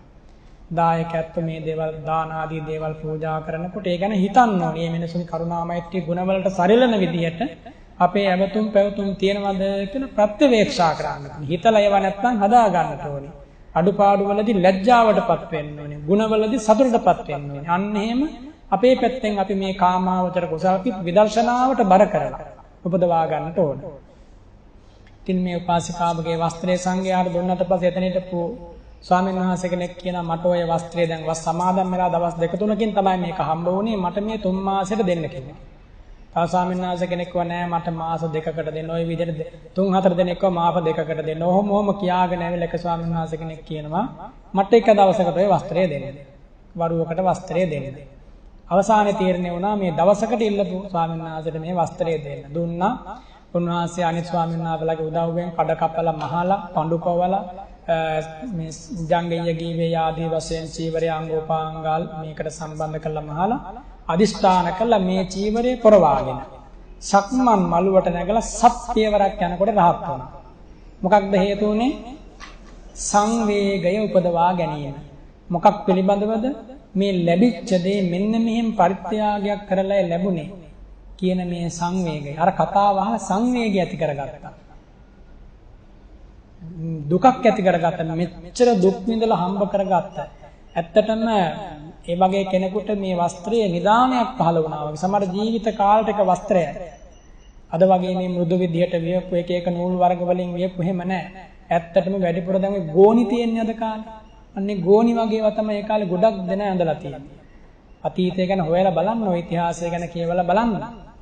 ප්‍රභූන්ට රජවරුන්ට වගේ අයට තමයි සුකුම වස්ත්‍ර පරිභෝග කරන්න අවස්ථාව සැලසුනේ. අනිත් අයට එහෙම අවස්ථාව සැලසුනේ නැහැ, බොහොම අඩුවෙන්. ඉතින් ඒ ස්වාමීන් වහන්සේ රහත් වෙච්ච ගමන් මේ චීවරය දවස් දෙකකට ඊළඟ ස්වාමීන් වහන්සේට දුන්නා. ඔය විදිහට මේ කතාව ඔබ අදහා ගන්න. ඒ වස් කාලයේ අවසන් වෙනකොට මේ වස්ත්‍රයේ කතාවෙන් සංවේගය ඇති කරගත්ත 500කට ආසන්න හිටපු ස්වාමීන් වහන්සේලා සියලු දෙනාම වස් කාලයේ අවසන් වෙනකොට සව් කෙලසුන් නසා දමලා මහා රහත් භාවයට පත් වුණා. එතකොට මේ සියලු ස්වාමීන් වහන්සේලාට සංවේගයේ පිණිස හේතු උනේම ලැබිච්ච ප්‍රත්‍යවේක්ෂාවෙන් පරිහරණය කිරීම.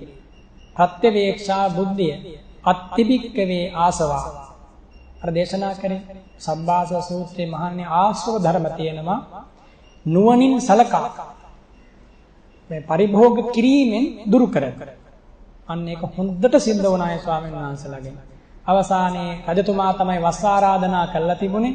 ඒ හිටපු ස්වාමීන් වහන්සේලාට රජතුමා වස් පවාරණය කරන දවසේ මහා උත්සවශ්‍රීයෙන් ප්‍රදේශයෙන් අලංකාර කළා.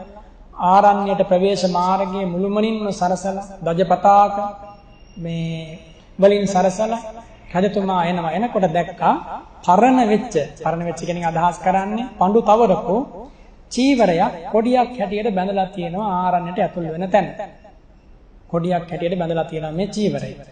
ඉතින් රජතුමා අහනවා මොකක්ද මේකට හේතුව? ඉතින් කියනවා මේ කාරණේ සියලු දෙනාම එකතු වෙලා. ඉතින් ඒ කාරණේ අහුවට පස්සේ රජතුමාට අප්‍රමාණ සතුටක්. උපාසිකාවටත් අප්‍රමාණ සතුටක්. දිව්‍ය ලෝකේ දෙවියන්ටත් අප්‍රමාණ සතුටක්. එක්කෙනෙකුගේ කුසල චිත්තෝත්පාදයේ මුල් කරගෙන ධානය ත්‍යාගය කියන ඒ ආධ්‍යාසය නිසා පහළ වුණේ මොකක්ද උපාසිකාවට? ඥාන සංප්‍රයුක්ත කාමාවචර සෝමනස්ස සාගත අසංස්කාරික චිත්තය. ඒ සිත ජවන් වශයෙන් වැඩ කළා, ජවන් වශයෙන් පහළ වුණා, චිත්ත ප්‍රීතියෙන් ගිහිල්ලා පූජා කළා. ඒ චීවරය ඒ සංවේගයට වස්තුවක් කරගෙන සීල ස්වාමින් වහන්සේලාම රහත් වෙලා ඉන්න අනතුරුව ඒ ගැන ප්‍රකාශ කළා. රජතුමාත් සතුටු වුණා. ඒ උපාසිකාව ගෙන්නලා මහ පුදුම පරිත්‍යාගයක් කළා ඒ උපාසිකාවට. ලැබිච්ච සීල දේවල් දන් දීපු උපාසිකාව මරණින් මත්තේ තුසිත දිව්‍ය තවතිසා දිව්‍ය ලෝකේ ඉපදුණා. අද දිව්‍ය ලෝකයේ ඇති. ඔන්නෝමයි උනේ. මම මේ කිව්වේ කුසල් සිත් පහළ කර ගැනීම අන්නේ වගේ අමාරු අවස්ථාවක සිද්ධ කරනවා කියන එක තමයි බුදුපසේ බුදුමහරහත් උතුමෝ අගය කරන්නේ. අකිත්ති තාපස කියන්නේ අප මහබෝසතාණන් වහන්සේ අකිත්ති තාපසතුමා. දින 3ක් නොකා නොබී ලුණු ඇඹුල් නැති කරකොල බ්‍රාහ්මණ වෙසින්නා සක්දේව රජතුමාට පූජා කළා. අදත් පූජා කළා, හෙටත් පූජා කළා, අනිද්දාත් පූජා කළා. පෑන් පොදක් නොගෙන දින 3ක් ප්‍රීති සුඛයෙන් කල් ගෙවුවා. මොකක්ද මේ ප්‍රීතිය කියන්නේ? මෙන්න මේ ඥාන සංප්‍රයුක්ත කාමාවචර කුසල් කිතේ ඇතිවන ප්‍රීතිය. ප්‍රීතිය නම් වූ චෛතසිකයේ බලය. එනිසා මතක තියාගන්න සතුට කියන එක තියෙන්නේ ලෝභයේ නෙමෙයි. හොඳට සිහි කරන්න ඉෂ්ඨකාන්ත ප්‍රේමනාප අරමුණුත් එක්ක කරන ඝටනාවෙන් හටනාවෙන් නෙමෙයි සැබෑ සතුට උපදවන්න තියෙන්නේ. මෙන්න මේ සිත් උපදවන දක්ෂයාට හැමදාම සතුට නොවෙනස් වෙන සතුට ඒකාන්තයෙන් ලැබෙනවා. නිසා ඥාන සංප්‍රයුක්ත කාමාවචර කුසල් පිටකින් තොරව හිත පවතිනවා නම් හිතට නිඳා කරන්න දී චිත්තං කියලා. මොකද්ද දී චිත්තං කියන්නේ? දීවත ඉදං චිත්තං. ඒකාන්තයෙන් මේ සිතට නිඳා වේවා කියලා හිතන්න. එතකොට අකුසල් සිත දුරු වෙනවා, ප්‍රහාණය වෙනවා. සන්තමේතං පනීතමේතං කියලා හිතන්න කුසල් සිතක් පහළ වෙනකොට මේකනම් ශාන්තයි, මේකනම් ප්‍රණීතයි කියලා. අකුසල් සිතක් පහළ වෙනකොට හිතන්න මම දැන් 16ක් වුණා කියලා. කැමති නැහැ නේ කවුරුවත් 16ක් වෙන්න. අකමැති වුණාට 16 මෙතන ඉන්න ඔක්කොම. එනිසා අනාගතේ එහෙම නොවෙන්න කල්පනා කරන්න මම මේ අකුසලයට දාස වන්නේ නැත කියලා. 16ක් වන්නේ නැත. ඉතින් මම ওই කතාව කිව්වේ අපේ මිනිස්සු අන්න එහෙමයි මේ පින්දහම් කළේ, පින්ටස් කළේ. එහෙම අය තමයි සසර ජයගත්තා. ජීවිතේ ජයගත්තා. ලෝකේ ජයගත්තා. මොකද ලෝකය කියන්නේ? පංච උපාදානස්කන්ධ සංඛ්‍යාත ලෝකය. ලෝකේ ජයගත්තා. නැත්නම් ලෝකේ ජය ගන්නවා කියව මේ වගේ කාලෙක වැරදි විදියට මේ කන් වලට ඇහෙන්න පුළුවන්. මොකද ඒ වගේ අහලා මේ දවසක් මෙතෙන්ට ආවට නේද මේ වගේ ඉස්සරහට එනකන් ගොඩාක් අහන්න ලැබෙයි. දැන් හිත අවුල් කරගන්න එහෙම නැතුව ඔය කවුරුවත් ඔය ඇත්ත වෙනුවෙන් ගීත ගායනා කරන්න ඉන්නේ නැහැ. මතක තියාගන්න. කිසි කෙනෙක් ඔය ඇත්තන්ගේ කඳුළු ඉදිරියේ හඬන්නේ නැහැ. තමන්ගේ සතුට වෙනුවෙන්, තමන්ගේ සෝමනස්සය වෙනුවෙන් ඕන දෙයක්. ඒක තමයි මේ ලෝකෙ හැටි. ඒක තමයි කාම වසඟයේ තියෙන භයානක බව. ඒක තමයි කාම උමතුවේ තියෙන මෝහනීය බව. එනිසා අපට ඒකෙන් බේරෙන්න මෙපමණකින් නෝ අවස්ථාවක් ලැබීම කොච්චර සතුටට කාරණයක්ද? ඇත්තට මෙතන ඉන්න සියලු දෙනාම රජවරු රජිනියෝ මේ ධර්මයට අනුව ගත්තා. මේ වගේ කාලයක. එහෙම හිතන්න තමන්ගේ මේ තියෙන කුසලයට පුදුම විදියට අගයක් දෙන්න. අපේ මිනිසුන්ට වෙලා තියෙන්නේ කොත්තනක හරි තැනක කොස්සක් චූටි වැරදිච්ච තැනක් අහුවෙච්ච ගමන් ඒක ඔස්සේ හිත යනවා. මේ මහා කුසල් දහම් සම්පාදනය කරගන්නවා, මෙනෙහි කරන්නේ ඒ පිළිබඳව ඥානය නුවණ පවත්වන්නේ නැහැ. පොඩි තැන් අල්ලගෙන පැසෝ ඉන්නවා. මේ අද වගේ දවසක මේ රැස් වෙච්ච ගැරන්ඩියෙක් සුගතියගේ කතාව උදේම කිව්වේ ඒක හිතට දාගත්තාම මෙතන නින්දක් ආවට පස්සේ එපා වෙනකොට ඒක මතක් වෙනවනේ. දැන් පැය කිහිපයයි නින තව හෝරා කිහිපකින් අවසන් වෙනවනේ. හරිනම් මේ වැඩසටහන උදේ 8 ඉඳන් හවස 4 වෙනකන් නැගිටින්න නැතුව කරන්න ඕනේ. හරිනම් එහෙම තමයි වෙන්න ඕනේ. එක කෑම වේලක් අතාරින්න ඕනේ. දේශකේ හැටියට මමත් දාන්නේ අතාරින්න ඕනේ. එහෙම කළා තමයි අපි දෙපිරිස මේකෙන් ගොඩ යන්නේ. එහෙමයි වෙන්න ඕනේ හරිනම්. මෙච්චර දුර්ලභ මිනිස් ජීවිතයක් හම් වෙලා නේද? දැන් හිතන්න මේ කියන කාරණා. අපේ රටේ එහෙම ක්‍රමවේදයක් තිබුණා ඒ කාලේ. දැන් තමයි පැය 2 පැය 3 පොඩි වෙලාවල් ධර්ම දේශනා කරන මේ කාලේ මේ මෑතක මේ වාණිජ රැල්ලට අවශ්‍ය විදිහට බණ කලාව වෙනස් කළා. ඔය කියන්නේ කලාව කියන්නේ බණ කලාව කියන්නේ. මේක ඇති කලාවක් නෑ. බුදුරජාණන් වහන්සේගේ ධර්මයේ සාර්වකාලීනයි, සාර්වභෞමිකයි. හැමදාම ස්වාක්ඛාතාදී ඵල ලබා දෙනවා කියන එක පරම සත්‍යයක්. ඉතින් ඒ නිසා ඒ කාලේ අපේ රටේ වුණ එල්ලි වෙනකම් බණ පැය ගණන් මිනිසුන්ගේ හිත ගැන දැකපු රහත් උතුමෝ හිත දිහා බලබලා මහා කරුණාවෙන් යුතු බුදුරජාණන් වහන්සේගේ කරුණාවෙන් ලබන ලද ස්පර්ශය ඇතිව මිනිසුන්ට ධර්මයේ දේශනා කළා. වෙහෙස ගැන හිතුවේ නැහැ. මැරෙයි කියලා හිතුවේ නැහැ. ශරීර සෞඛ්‍යයට හොඳ නැහැ කියලා හිතුවේ නැහැ. දැන් කියන්නේ. එනිසා ඔක්කොම ගැන කල්පනා කළා. ඔය හැම දෙයක් ගැනම කල්පනා කරලා හිටපු මිනිස්සු අදත් නිරේ හෙටත් යනවා. ඔක්කොම ටික අතහැරලා කාය ඡන්දය. ඒ කියන්නේ මොකද්ද? කාමයට, කයට, මේ ජීවිතයට, සැපයට මේවට තියෙන ඡන්දය. කාය ජීවිත নিরপেক্ষව ධර්මයේ පුරුදු කරන්න. පුළුවන් ද එහෙම කරන්න? කාය ජීවිත নিরপেক্ষව. කය පිළිබඳව নিরপেক্ষ වුණාට පස්සේ පුංචි බඩේ එකක්ම කොළු එකක්ම ආවට පස්සේ දොස්තරවරු හොයා දුවන්නේ නැහැ. ජීවිතය ගැන ආසාවත් හරියට පස්සේ මැරෙන්න ගියත් ආයෙ ගැන හිතන්නේ නැහැ. හිත රකින්නවා. හිත දිහා බලනවා. කොහොමද මගේ සිත පවතින්නේ මේ වෙලාවේ? ඔච්චරයි රකින්න තියෙන්නේ. රකින්න පුළුවන් දේ රකින්න, බැරි දේවල් රකින්න කියලා අමාරුයි වැටෙන්න එපා. රකින්න පුළුවන් දේ සීලය, කය රකින්න බෑ. රකින්න පුළුවන් දේ හිත, අනිත් දේවල් ලෝකේ රකින්න බෑ. ඒක චිත්තං දන්තං සුඛාවහං කියලා වදාළා. අන්නේ පාඩම උගන්වන්න තමයි මේ ධර්මයේ ගැන ඔබට කියලා දෙන්නේ. නැත්තම් මේ දේවල් අපි සංසාරෙත් හදාරන්න වැඩබෑයම් කරලා ඇති නිස්සරණ ආධ්‍යාසයට නැමී නොගත්ත නිසා බලාපොරොත්තු වෙච්ච උත්තමාර්ථය ලබා ගන්න බැරි වෙන්නේ නැති නිසා මේ ජීවිතේ එහෙම කරගන්න එපා. ඉතින් බුදුරජාණන් වහන්සේ සෝමනස්ස සහගත ඥාන සංප්‍රයුක්ත අසංස්කාරක නම් වූ පළමු වන කාමාවචර මහා කුසල් සිත දේශනා කරනයි. මහා කියන වචනේ යෙදුවේ මේ කුසල් සිතින් තමයි සෝමනස්ස සහගත ඥාන සංප්‍රයුක්ත අසංස්කාරික මෛත්‍රී පූර්වාංගම කුසල් සිතින් තමයි මහා බෝසතාණන් වහන්සේලා මේ ලෝකයට පහළ වෙන්නේ. ඒ වගේම කුසල් සිතකින් තමයි පසේ බුදවරු මේ ලෝකයට පහළ වෙන්නේ. ප්‍රතිසන්දි ගන්න. මහා රහතන් වහන්සේලා ප්‍රතිසන්දි ගන්න. 80 මහා ශ්‍රාවකවරු ප්‍රතිසන්දි ගන්න.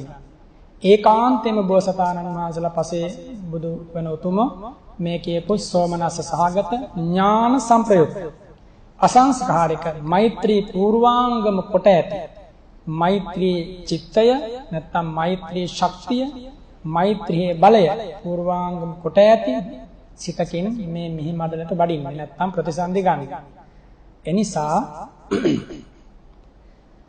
මේ සිත් මහා කුසල සිත් කියලා කියන්න එක හේතුවක්. ඒතර මේ වගේ විපාක සහේතුක අහේතුක වශයෙන් පහළ වෙනවා. මේ වගේ විපාක කාමාවචර භූමියෙත් ලැබෙනවා. මේ වගේ විපාක රූපාවචර භූමියෙත් ලැබෙන්න පුළුවන්. මේ වගේ විපාක. එතකොට මේ කුසල සිත් කාමාවචර භූමියෙත් පහළ වෙනවා. රූපාවචර භූමියෙත් පහළ වෙනවා. අරූපාවචර භූමියෙත් පහළ වෙනවා. ඒවා අපි ඉස්සරහට ඉගෙන ගන්න. ඒ නිසා මේ කුසලයේ බොහොම ප්‍රබලයි. ඒ වගේම විදර්ශනා වඩන, සමත වඩන, ධ්‍යාන උපදවන, මගපල් ලබන සෑම කෙනෙකුගේම పూర్ව භාග ප්‍රතිපදාව සිද්ධ වන්නේම මේ මහා කුසල් සිත් වලින්. එනිසා මේවට මහා කුසල් සිත් කියලා කියනවා. මහා කුසල් සිත් කියලා කියනවා. මේ චිත්තෝත්පාද 8 අතිශයින් වැදගත් වෙනවා. ඒක එහෙම්මමයි. මෙහි ශක්තිමත් වෙච්ච කෙනෙක් තමයි ලෝකෝත්තර කුසල් සිත් පහල කරගන්නේ. රූපාවචර, අරූපාවචර කුසල් සිත් පහල කරගන්නේ. ඉතින් පළමු වන සිත සෝමනස්ස ඥාන අසංස්කාර කියන අංග තුනෙන් යුක්තයි. සෝමනස්ස ඥාන අසංස්කාර. සෝමනස්ස කියන්නේ කුමක්ද? සැප වේදනාවෙන් යුක්ත බව. ඥාන කියන්නේ කුමක්ද? ප්‍රඥාව. මොකක්ද ප්‍රඥාව කියලා කිව්වේ දැන් මෙතෙක් වෙලා? ප්‍රඥාවේ කොටස් දෙකක් කිව්වා. ලෞකික වශයෙන්, ලෝකෝත්තර වශයෙන්. ලෞකික ප්‍රඥාව කෙටියෙන් අර්ථ නිරූපණය කළ ඔබට කියලා දුන්නා. යටත් පිරිසෙන් කර්මයේ ඵලය අදහාගෙන ජීවත් වන බව, හේතුඵල ධම පිළිගන්නා බව, සසරක් පිළිගන්නා බව, චුති ප්‍රතිසන්දි ක්‍රමයේ පිළිගන්නා බව, බුදුරජාණන් වහන්සේ ධර්ම රත්නයේ සංඝ රත්නයේ අදහා ගන්නා බව, ඒ සඳහා ඇති නුවණ, මේකට කියනවා ප්‍රඥාව කියලා. ඒ වගේම සියලු දුකට විකල්පයක් වූ අජර අමර නිර්වාණ ධාතුවක් ඇති බව, ඒ සඳහා ප්‍රවේශ ద్వාරයේ හැටියට ආර්ය අෂ්ටාංගික මාර්ගය නම් වූ දුක් නිවන මාවතක් ඇති බව, ඒ දුක් නිවන මාවතේ ගමන් කළ අය සියලු දෙනාම නිරෝධේවත් දුක්ඛ නිරෝධය සාක්ෂාත් කළ බව, ඒ උදෙසා ප්‍රහාණය කළ යුතු දුක්ඛ සමුදය ප්‍රහාණය කරන්න දුක්ඛ නිරෝධ ගාමිනී ප්‍රතිපදාව හේතු වන බව ආදී වශයෙන් චතුරාර්ය සත්‍ය විශේෂෙහි සුතමේ චින්තාමේ සහ භාවනාමේ ප්‍රඥාවට කියන්න පුළුවන් ලෝකෝත්තර ප්‍රඥාව කියලා. එහි උච්චතම අවස්ථාව තමයි මාර්ගඵල සිත්වල යෙදෙන්නා වූ මොකක්ද? ප්‍රඥාව නම් වූ චෛතසික ධර්මය. මාර්ගඥානීය ඵලඥානයට කියනවා ලෝකෝත්තර ප්‍රඥාව කියලා. ඉතින් ඒවා ඒ ධර්ම සාක්ෂාත් කර ගැනීම වෙනුවෙන් ගන්නා උත්සාහයක්. එතකොට මේ කුසල් සිත් පහළ වෙනකොට ඒකාන්තයෙන්ම සෝමනස්ස වේදනාවෙන් යුක්තයි. ඒ කියන්නේ කුසලයේ පුදුමාකාර සතුටක් තියෙනවා. එහෙම සතුටක් හැමෝටම වගේ දැනලා තියෙනවානේ. ඇත්තටම දැනෙච්ච හින්දා තමයි මේ වගේ දවසක මේ වගේ වැඩසටහනකට එන්නේ. එනිසා එපමණකින්ම සතුට වෙන්න අද උදෑසන කාලයේ පටන් බොහෝ චිත්ත වාරයන් සෝමනස්ස සාගත කුසල් සිත් පහළ වුණා කියලා හැමෝම සතුට වෙන්න. අවදි වෙච්ච මොහොතේ පටන් මේ මොහොත දක්වා වැඩි නෙමෙයි මේ සාදුකාරයේ පවා සෝමනස්ස සාගත කුසල් සිතක කාය කර්මයක් වචී කර්මයක්. ඒකයි කියන්නේ පුණ්‍යක් එත්තම් මේ බුදු සසුනම පිංකෙත. එතකොට සෝමනස්ස වේදනාවෙන් යුක්තයි. හරි සතුටෙන් තමයි මේ දානය, ඒ සීලය, ඒ සංඝෝපස්ථානයේ බණ ඇසීම, ධර්ම දේශනා කිරීම සිද්ධ කරන්නේ. පුදුම සතුටකින්. ප්‍රබුද්ධ පිරිපුන් තෘප්තිමත් සෑහීමකට පත්වෙච්ච මනසකින්. එතකොට සෝමනස්ස සහගතයි කියලා කියනවා. සෝමනස්ස සහගතයි. ඒ වගේම ඥාන සම්ප්‍රයුක්තය කියපේක ඔබ දන්නවා. කර්මයේ ඵලය හෝ අදහාගෙන මේ ලෝතුරු ධහම ගැන අදහාගෙන බුදු සසුන ගැන අදහාගෙන ප්‍රඥාව සම්මා දිට්ඨිය ඥානේ ඥානෝ භාසය සිතාලෝකමත් වෙලා ප්‍රඥාවෙන් අවිදු අඳුර දුරලෝ බුදුරජාණන් වහන්සේගේ හදවතේ උපන් ඥානාලෝකයෙන් ඔබ ආලෝකමත් වෙලා. එතකොට ඥාන සංප්‍රයුක්තයි අසංස්කාරිකයි කියන එක දැන් දන්නවා. කාගේවත් මෙහෙවීමක් නැතිව කාගේවත් රුකුල් දීමක් නැතිව નિરાයාසයෙන් හිත පහළ වෙනවා නම් ඒකට කියනවා මොකක්ද? අසංස්කාරික සිත කියලා. එහෙනම් සෝමනස්ස සහගත ඥාන සංප්‍රයුක්ත අසංස්කාරික සිත ගැන දැන් ඔබට අවබෝධයක් තියෙනවා. ඔබ ඒක පැහැදිලි කරගත්තා. වග බලා ගන්න ඒ බඳු කුසල් සිත්ම පුළුවන් තරම් උපදවන්න. ඒක මට කරන්න බෑ. ඒක ඔබටමයි කරන්න තියෙන්නේ. ඒ නිසා අකුසලයට අකුසල් පිටක් ඉපදුනොත් හිතන්න හේතුව මොකක් හරි වෙන්න පුළුවන්. මම 16ක් වුණා කියලා හිතන්න. කැමති නෑනේ 16ක් වෙන්න. හිමිතනකොට නෑ මම 16ක් නෙමෙයි බුදුරජාණන් වහන්සේගේ ශ්‍රාවකෙක් ශ්‍රාවිකාවක්. මේක මට ගැලපෙන්නේ නෑ කියලා අන්න එහෙම තමයි ඒ කාලේ අය අකුසලයේ තැවුවේ. තමන්ගේ තරම සලකලා අකුසලයේ තැවුවා. අද කාලේ තරම සලකලා වැඩියෙන් අකුසල් කරන්නේ. ශාක්‍ය කුලයේ අය හිතලා බලන්න. ඝාතනය කරන්න යනකොට ශාක්‍යයෝද කියලා අහුවාම ඔව් කිව්වා. ශාක්‍යයෝද කියලා අහුවාම ඔව් කිව්වා. කලාතුරකින් කෙනෙක්ගේ නුවණ තිබුණ කියන්නේ නුවණ හැමෝගෙම තිබුණා. ප්‍රයෝගයක් පාවිච්චි කළා කීප දෙනෙක් බේරුණා. හිතලා බලන්න. ඒ වගේ මිනිස්සු අපේ රටේ හිටියා. පුළුවන් ද එහෙම කරන්න? මේ වගේ තැනකට ඇවිල්ලා එහෙම කෙනෙක් අවි අමෝරාගෙන කිව්වොත් ඒ භාග්‍යවතුන් වහන්සේ සම්මා සම්බුද්ධ නෑ කියලා කියන්නේ.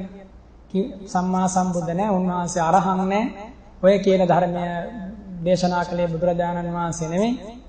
බහුජන හිතසුව පිණිස පිළිපන්නේ නෑ තථාගතයන් වහන්සේ කියලා කියන්න කිව්වා. මොකද කියන්නේ මේ පිළිවෙලකට අර මේ ඇලෙක්සැන්ඩර්ගේ කාලේ බෙලි කැපුව වගේ කපාගෙන ආවා.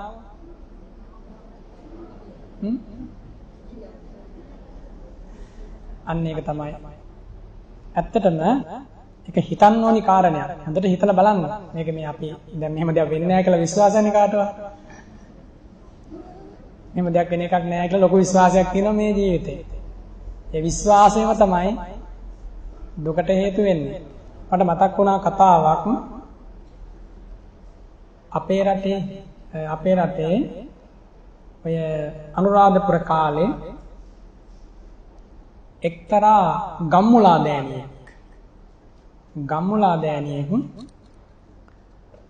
ගම්මුලා දෑනියෙකුට හිතුණ රටේ රජකම ගන්න ඕන කියලා. ඒ කියන්නේ රටේ හිටපු කමක හිටපු එක්තරා ප්‍රධානියෙකුට හිතුණ රජකම ගන්න ඕන කියලා. මොකද කළේ? ඉස්සෙල්ලාම දැන් බලලා රජකම ගන්න නම් මොකක්ද කරන්න ඕන? සල්ලි තියෙන්න ඕන. ඊළඟට බලලා පිරිස ඉන්න ඕන. පිරිස ඉන්නම සල්ලි තියෙනවා. එහෙනම් ඉස්සෙල්ලාම කරන්න ඕන සල්ලි හොයන එක. කුලී වැඩ කළා වතු කුඹුරු පිටි වවලා මේක කරන්න බෑ. වඩාත්ම හොඳ ක්‍රමය තමයි තියන අයගෙන් පැහැර ගන්න එක.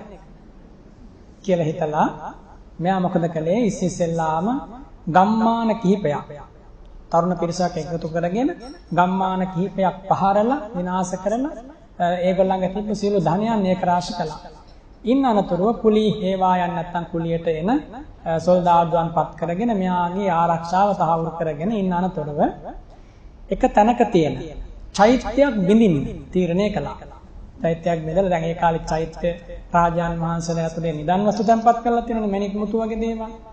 ඉතින් මේ බිඳින්න තමන්ගේ සේවකයන්ට අණ කළා. නමුත් මේ චෛත්‍යයේ තියෙන මේ එකට කියනවා නිදන් ගර්භය හොයාගන්න බැරි වුණා. ඇත්තට මේ අධිග්‍රහිත දෙවිවරු ඒක පෙන්වුවේ නැහැ. ඊට පස්සේ සොර නායකයා අහනවා කවුද මේකේ චෛත්‍යයේ ධාතු ගර්භයේ තියෙන තැන දන්නේ කියලා. ඊට පස්සේ කියනවා මේ ගමේ තියෙනවා ගමේ කෙළවර තියෙනවා චණ්ඩාල ගම. ඒ චණ්ඩාල ගමේ ඉන්න නායකතුමා.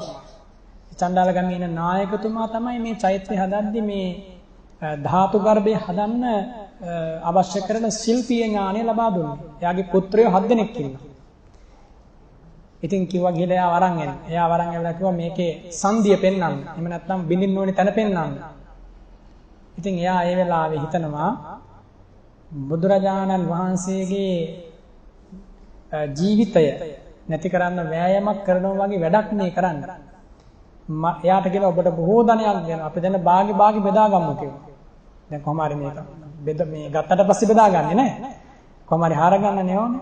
එසේම කිව්ව එහෙම කරන්න බෑ. මම කිසිසේත් මේ භාග්‍යවතුන් වහන්සේ වෙනුවෙන් අකුසල චිත්තෝත්පාදයක් මම උපදවා ගන්නෑ. මට ශ්‍රද්ධාව තියෙනවා කියලා අභීතව ප්‍රකාශ කළා. ඊට පස්සේ පුද්ගලයා කියන මෙයාව ගිහිල්ලා දිවා හුල තබන්න කිව්වා. හුලක් උඩ ඉඳන්න කිව්වා. ඉඳුවා. දැන් රජකම ගන්න යන්නේ ආයේ මේ මිනිසුන්ගේ ජීවිත ගැන හිතන්නේ නැහැ. ඉන්න අනතුරුව දැන් හොයාගන්න බෑ මේ චෛත්‍යයේ සංඝය කොතනද තියෙන්නේ කියලා ධාතු ගර්භයේ බිලින්න ඕනි තැන. ඊට පස්සේ කොහොම මෙයාගේ දරුවෝ 7 දෙනෙක් ඉන්නවා. දරුවෝ 7 දෙනාත් එකතු වෙලා තමයි මේ චෛත්‍ය හැදුවේ. 7 දෙනාම තරුණ දරුවෝ පිරිමි දරුවෝ එක්කන් ආවා. කිව්වා බිඳින්න කියලා. තාත්තා උල උඩ ඉන්නවා පෙන්නලා කිව්වා බිඳින්න කියලා. නැත්නම් ඔබලටත් මේකයි වන්නේ. මේ පිරිස මොකද කළේ? කිව්වා තාත්තා වගේ මේ වගේ උතුම් තාත්තා කෙනෙක්ගෙන් ජාත වෙච්ච අපි ධනය නිසා බුදුරජාණන් වහන්සේට විරුද්ධ වන්නේ නැහැ කියලා. දැන් උල උඩ තියන්න කිව්වා. 7 දෙනාම උල උඩ තියවා. දිවා හුල තැබීම කියන්නේ ඝන අවුවේ අවු කාෂ්ඨකයේ ගිහිලා උල තියනවා. උල තියපු කෙනෙක් එකපාරට මැරෙන්නේ නැහැ. උල තියපන් සමහර දින 7-8 ඉඳලායි මැරෙන්නේ. බුද්ධ මාර්ගයෙන් තමයි උල තියන්නේ. ඊවර පස්සේ ටික උඩ ඇවිල්ලා එක්ක පපුවෙන් උගුරෙන් පිටකොන්දෙන් එළියට එනවා උල. ලේ වහනේ වෙන්නේ අඩුවෙන් අර ලීයට තද වෙනවා. එතකොට ලේ යන්නේ නැති නිසා මැරෙන්න සෑහෙන වෙලාවක් යනවා. අධික වේදනාවක්. සමහරව සිහි නැති වෙනවා ආයෙ සිහි එනවා. සිහි නැති වෙනවා ආයෙ සිහි එනවා. සිහි ඇවිල්ලා බලනකොට උල මතුවලා කරගන්න දෙයක් නෑ. එහෙම අතින්වත් ශක්තියක් යොදලා බේරෙන්න බෑ ඒ උල තියෙන විදිහට. කීප දෙනෙක් කලලා මෙහෙම උල තියන්නේ. බලන්න දැන් මේගොල්ලන්ගේ තිබ්බ ශ්‍රද්ධා මහත්වය, කුසලසිතේ මහත්වය කියන්නේ තවතිසා දිව්‍ය ලෝකෙන් විශාල වාහන ප්‍රමාණයක් ඇවිල්ලා, කත ප්‍රමාණයක් ඇවිල්ලා සියලු දෙනාටම පෙනෙන ලෙස මේ සියලු දෙනාම කරත්වල දාගෙන එකගෙන ගියා දිව්‍ය ලෝකේ දෙවිවරුන් හැටියට ඉපදුණා. මෛත්‍රී බෝසතාණන් වහන්සේගේ පිරිසට එකතු වුණා. හිතලා බලන්න. කුසල පිට රැකගත්තා. හැබැයි අර පෞකාර පුද්ගලයා ඒවත් දැකලත් ඒ පව් වැඩේ පාපී ආසාවෙන් බේරුනේ නැහැ. මෙයාට ඒ චෛත්‍ය බිඳ ගන්න බැරි වුණා. වෙන චෛත්‍යයක් ඉඳලා ධනය හොයාගෙන මණික් කාලී දේවල් විකුණලා අන්තිමට කොහොම හරි රටේ රජකම ගත්තා ඒ ප්‍රදේශේ. රජකම අරගෙන 3 මාසයයි ගියේ බලවත් උදරාබාධයක් ඇතිවුණා. කිසිම වෙදෙකුට සුවපත් කරන්න බෑ. අන්තිමට කිව්වා මේ චෛත්‍ය බිඳපු හින්දා තමයි මෙහෙම වුනේ කියලා. එහෙනම් බේරෙන්න ඕන නම් චෛත්‍ය තිබ්බ විදිහට හදන්න කිව්වා. තිබ්බ විදිහට හදුවා ඒත් සනීප වුණේ නැහැ. සඳහන් වෙනවා මේ බණ කතාවේ ඒ පුද්ගලයා මැරිලා පන පිටින්ම අවීචිනිරේ ගියා කියලා.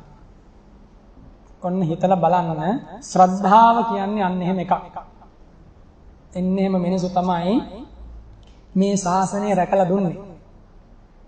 පෞගේ කාලේ බොහොම ගාපු කාලේ අපේ ආරණ්‍යයේ ඉන්න උපාසක මහත්තයා රුවන්වැලිසෑය වඳින්න ගියා. එයා යන්න හේතුව තමයි මේ කාලේ බුදුරජාණන් වහන්සේ තනි කරන්න බෑ කියලා. එයා ගිහිල්ලා දවස් ගානක් නැවතිලා බුද්ධෝපාසන එයා කියනවා ස්වාමීන් වහන්සේ හරිම දුකයි මහා සෑය වටේ පාළු වෙලා කියලා. කවුරුවත් නැහැ. පාළු වෙලා කියලා. මම හිතලා බලන්න. ඔන්නෝමයි දැන් තියෙන තත්ත්වය එදා එහෙමයි රැක්කේ. ඉතින් එහෙම නිසා ශ්‍රද්ධාව කියන්නේ කුමක්ද? සෝමනස්ස වේදනාමිය යුක්ත කුසල සිත කියන්නේ මොකක්ද? හොඳට තේරුම් ගන්න. අර උල උඩ ඉඳද්දි පවා සෝමනස්සේ නැති වුණේ නැහැ. එතන බලන්න හිතක හයිය දෙවිවරු ප්‍රත අරගෙන ඇවිල්ලා දිව්‍ය ලෝකයට වඩම්මගෙන ගියේ. අහලා තියෙනවද මේ කාලේ භික්ෂුවක්වත් එහෙම අරන් ගියා කියලා? මේ වැද්දෝ ටික. මොකක් නිසාද? ජීවිත පරිත්‍යාගයෙන් ධර්මයේ පුරුදු කරපු නිසා. මහා ලොකු ධ්‍යාන තිබුණේ නැහැ ඒගොල්ලන්ට. උපසම්පදා සීලයක් තිබුණේ නැහැ. පන්සිල් රැකගෙන හිටියේ. චණ්ඩාල කුලය කියන්නේ. චණ්ඩාල කුලය කෙනෙක් කියන්නේ. මෙහෙමයි. ඔබ ඉන්නා තැන ඔබම තේරුම් ගන්න. ඔබේ ශ්‍රද්ධාවේ පමණ ඔබම තේරුම් ගන්න. ඉතින් මේ වගේ වැඩසටහනකට දැන් මේ වගේ ප්‍රදේශයක ලක්ෂ ගණන් ඉන්න ප්‍රදේශයක කී දෙනාද මේ ඇවිල්ලා ඉන්නේ? බලන්න. හරිනම් මේ පාරවල් වැහෙන්න එන්නේ පෑ කට්ටියකෝ. තුන් ලෝකයක් සනසපු බුදුරජාණන් වහන්සේගේ අසංකේය කල්ප 20ක ගවේෂණයේ ඵලයේ හෙළි කරනවා. භික්ෂුවක් විසින් සවන් දිය යුතුයි. අප්‍රමාදීකෝ නෑ. එතන බලන්න. පරිහානියක මහත. අක්කලට වැසීම ගැන, කලට වැසි නොවැසීම ගැන ඔබ පුදුමයටපත් විය යුතු නෑ. කලට වැසි වසිනවා නම් ඔබ පුදුම වෙන්න මේ කාලේ. එනිසා මේක කාටවත් පැවරිය කෙත් දෝෂයක් නෙමෙයි ඔබේම මගේම ජීවිතයේ තියෙන ගුණයේ අඩුව නිසායි මේ සියල්ලම.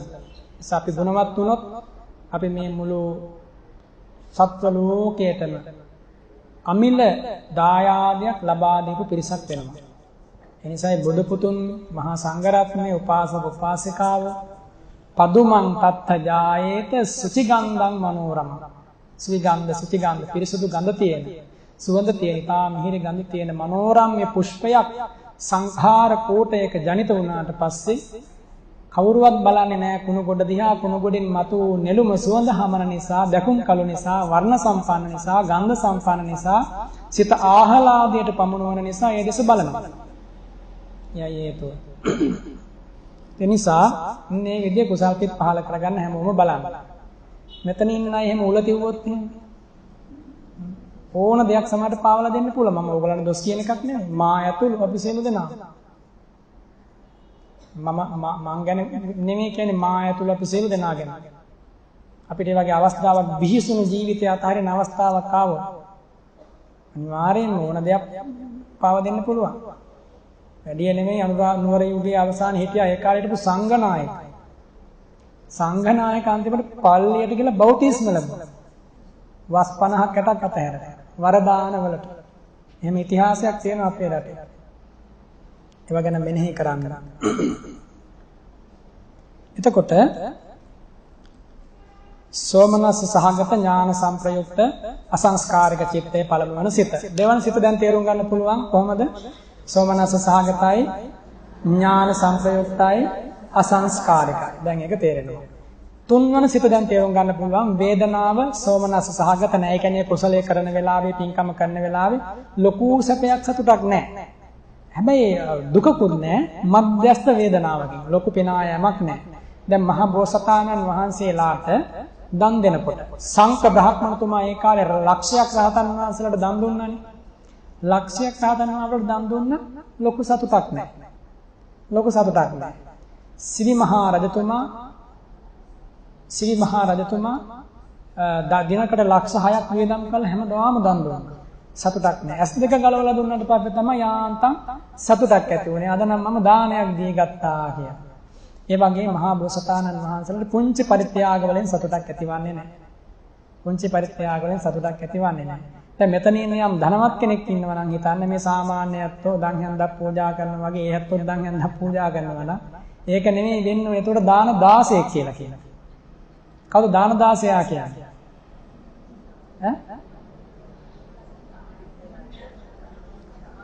අඩුවෙන් දන් දෙන කෙනා. දානපති කියලා කියන්නේ සස් විදියට දන් දෙන කෙනා. දාන සහායක කියන්නේ සමානව දන් දෙන. කවුද එතනින් හොඳම කෙනා? දානපති. දානපතිනියක් වෙන්න. දානපතියෙක් වෙන්න. අඩුම තරමින් දාන සහායකයෙක්වත් වෙන්න. බැරිම නම් ඉතින් දාන දාසියක් හරි වෙන්න. නොකරම ඉන්නවට වඩා ඒක වටිනවා. මම කියමුවේ මේ හැම කතාවක්ම අපිට තියෙන සතුටට කාරණා දහසකුත් එකක් අද වැළලී ගිහිල්ලා. නොසතුටට විපතට හේතු වන කරුණු දහස් ගණනින් මතුවෙනවා දවසින් දවස. මේ ව්‍යසනයේ මේ ලෝකෙ කිසි කෙනෙක් දකින්නේ නැහැ. දෙවිවරු ශෝක කරනවා. දෙවිවරු හඬනවා කියන එක නෙමෙයි. සංවේගය උපදවා ගන්නවා. හායන්තිවත භෝ දිබ්බා කාය පූරෙන්තිවත භෝ අසුරා කාය. අහෝ මේ දිව්‍ය ලෝක හිස් වෙනවා අසුර ලෝකෙ පිරෙනවා කියලා සංවේගය ඇති කර ගන්නවා. සංවේගය ඇති කර ගන්නවා. එක සූත්‍ර දේශනාවක බුදුරජාණන් වහන්සේ වදාරනවා මිනිස්සු අධාරමිෂ්ඨ වෙන කාලේ රාහව වසුරේන්ද්‍රය මෙහෙම අතින් වලාකුළු පිහලා අයින් කරනවා කියලා. ඒතර වහින්නේ නැහැ. ජල ගැනීම කරන්න අවශ්‍ය වුණාට පස්සේ ඒ වගේ බලාකුළු මේ ඒ වගේ අවශ්‍ය ප්‍රතිවලට යොමු කරනවා කියන බුදුරජාණන් වහන්සේ ශ්‍රී මුඛ දේශනාවේ තියෙනවා. ඒකට දැන් කාලේ තියෙන නොඑක් හේතු කියයි. දැන් අපි ඉගෙනගෙන තියෙන්නේ එහෙමනේ. කඳු කරයක් තියෙනවා නම් මේ පැත්තෙන් එන ජල වාෂ්ප ඉහළට යන මේ පැත්තට වහිනවා. කවුද ඔය බොරු ඕගොල්ලන්ට කිව්වේ? අපි නම් ඒවා විශ්වාස කරන්නේ නැහැ. එතල බලන්න. බුදුරජාණන් වහන්සේ වැසිය උපදින කාරණා 8ක් දේශනා කරලා තියෙනවා. ඔන්නෝක එකක්. ඍතුව මුල් කරගෙන මේ සීතෝෂ්ණ ගුණය මුල් කරගෙන සුළඟ ආදී දේවල් මුල් කරගෙන යමක් සිද්ධ වෙනවා. ඒක නෑ කියන්නේ නෑ.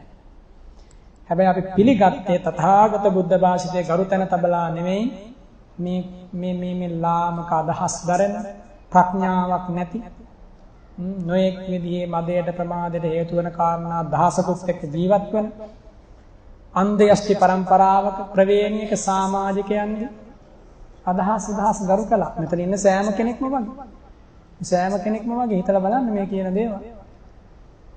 නිසා ඒවා කරන්න ඒවට වසඟ වෙන්න එපා. දැන් සුදුසුම කාලයයි මේ මායාවෙන් මෝහයෙන් සිත මුදවා ගන්න. මේ තමයි කාලය. මේ තමයි ඔබේ අවස්ථාව. ඔබට කරන්න පුළුවන් මේ පුණ්‍ය මහිමය වාසනා ගුණය හැමෝටම තියෙනවා. තාම ඉතුරු වෙලා. එතකොට ඊළඟ කුසල සිත තමයි මොකක්ද? උපේක්ෂා සහගත. උපේක්ෂා වේදනාවෙන් යුක්ත ඥාන සංප්‍රයුක්ත නෑ. සෝමනස්ස වේදනාවෙන් යුක්ත ඥාන විප්‍රයුක්ත අසංස්කාරික චිත්තය. සෝමනස්ස වේදනාවෙන් යුක්ත සසංකාරික චිත්තය. එතකොට ඒ සිත් දෙක සෝමනස්ස සහගත මුල් සිත් දෙක ඥාන සංප්‍රයුක්තයි. සෝමනස්ස සහගත දෙවන සිත් දෙක ඥාන විප්‍රයුක්තයි. එතකොට ඒක තේරෙනවා. ඊළඟට පස්වන සහ හයවන කුසල සිත් දෙක උපේක්ෂා වේදනාවෙන් යුක්තයි ඥාන සංප්‍රයුක්තයි. එකක් අසංස්කාරිකයි දෙවෙනි එක සසංකාරිකයි. එතන විශේෂය කුමක්ද? උපේක්ෂා වේදනාවෙන් යුක්ත වීම. කුමක්ද උපේක්ෂා වේදනාව කියන්නේ? ඒ කියන්නේ සැප වේදනාවකුත් නොවේ දුක් වේදනාවකුත් නොවේ වේදනාවේ මධ්‍යස්ථ මධ්‍යම ස්වභාවය කියන එකයි. විශේෂ පිනායමක් සතුටකුත් නැහැ විශේෂ දුකකුත් නැහැ. අන්න එහෙම ස්වභාවයකින් පින්සිත කුසල්පිට පහළ වෙනවා. ඕගොල්ලෝම දකින්න. දානයක් සෝදානම් කරන මුලින් බොහෝම ශ්‍රද්ධාවෙන් ටිකක් වෙහෙසටපත් වුණාට පස්සේ මුලින් ඉපදිත සතුට නැති වෙනවා.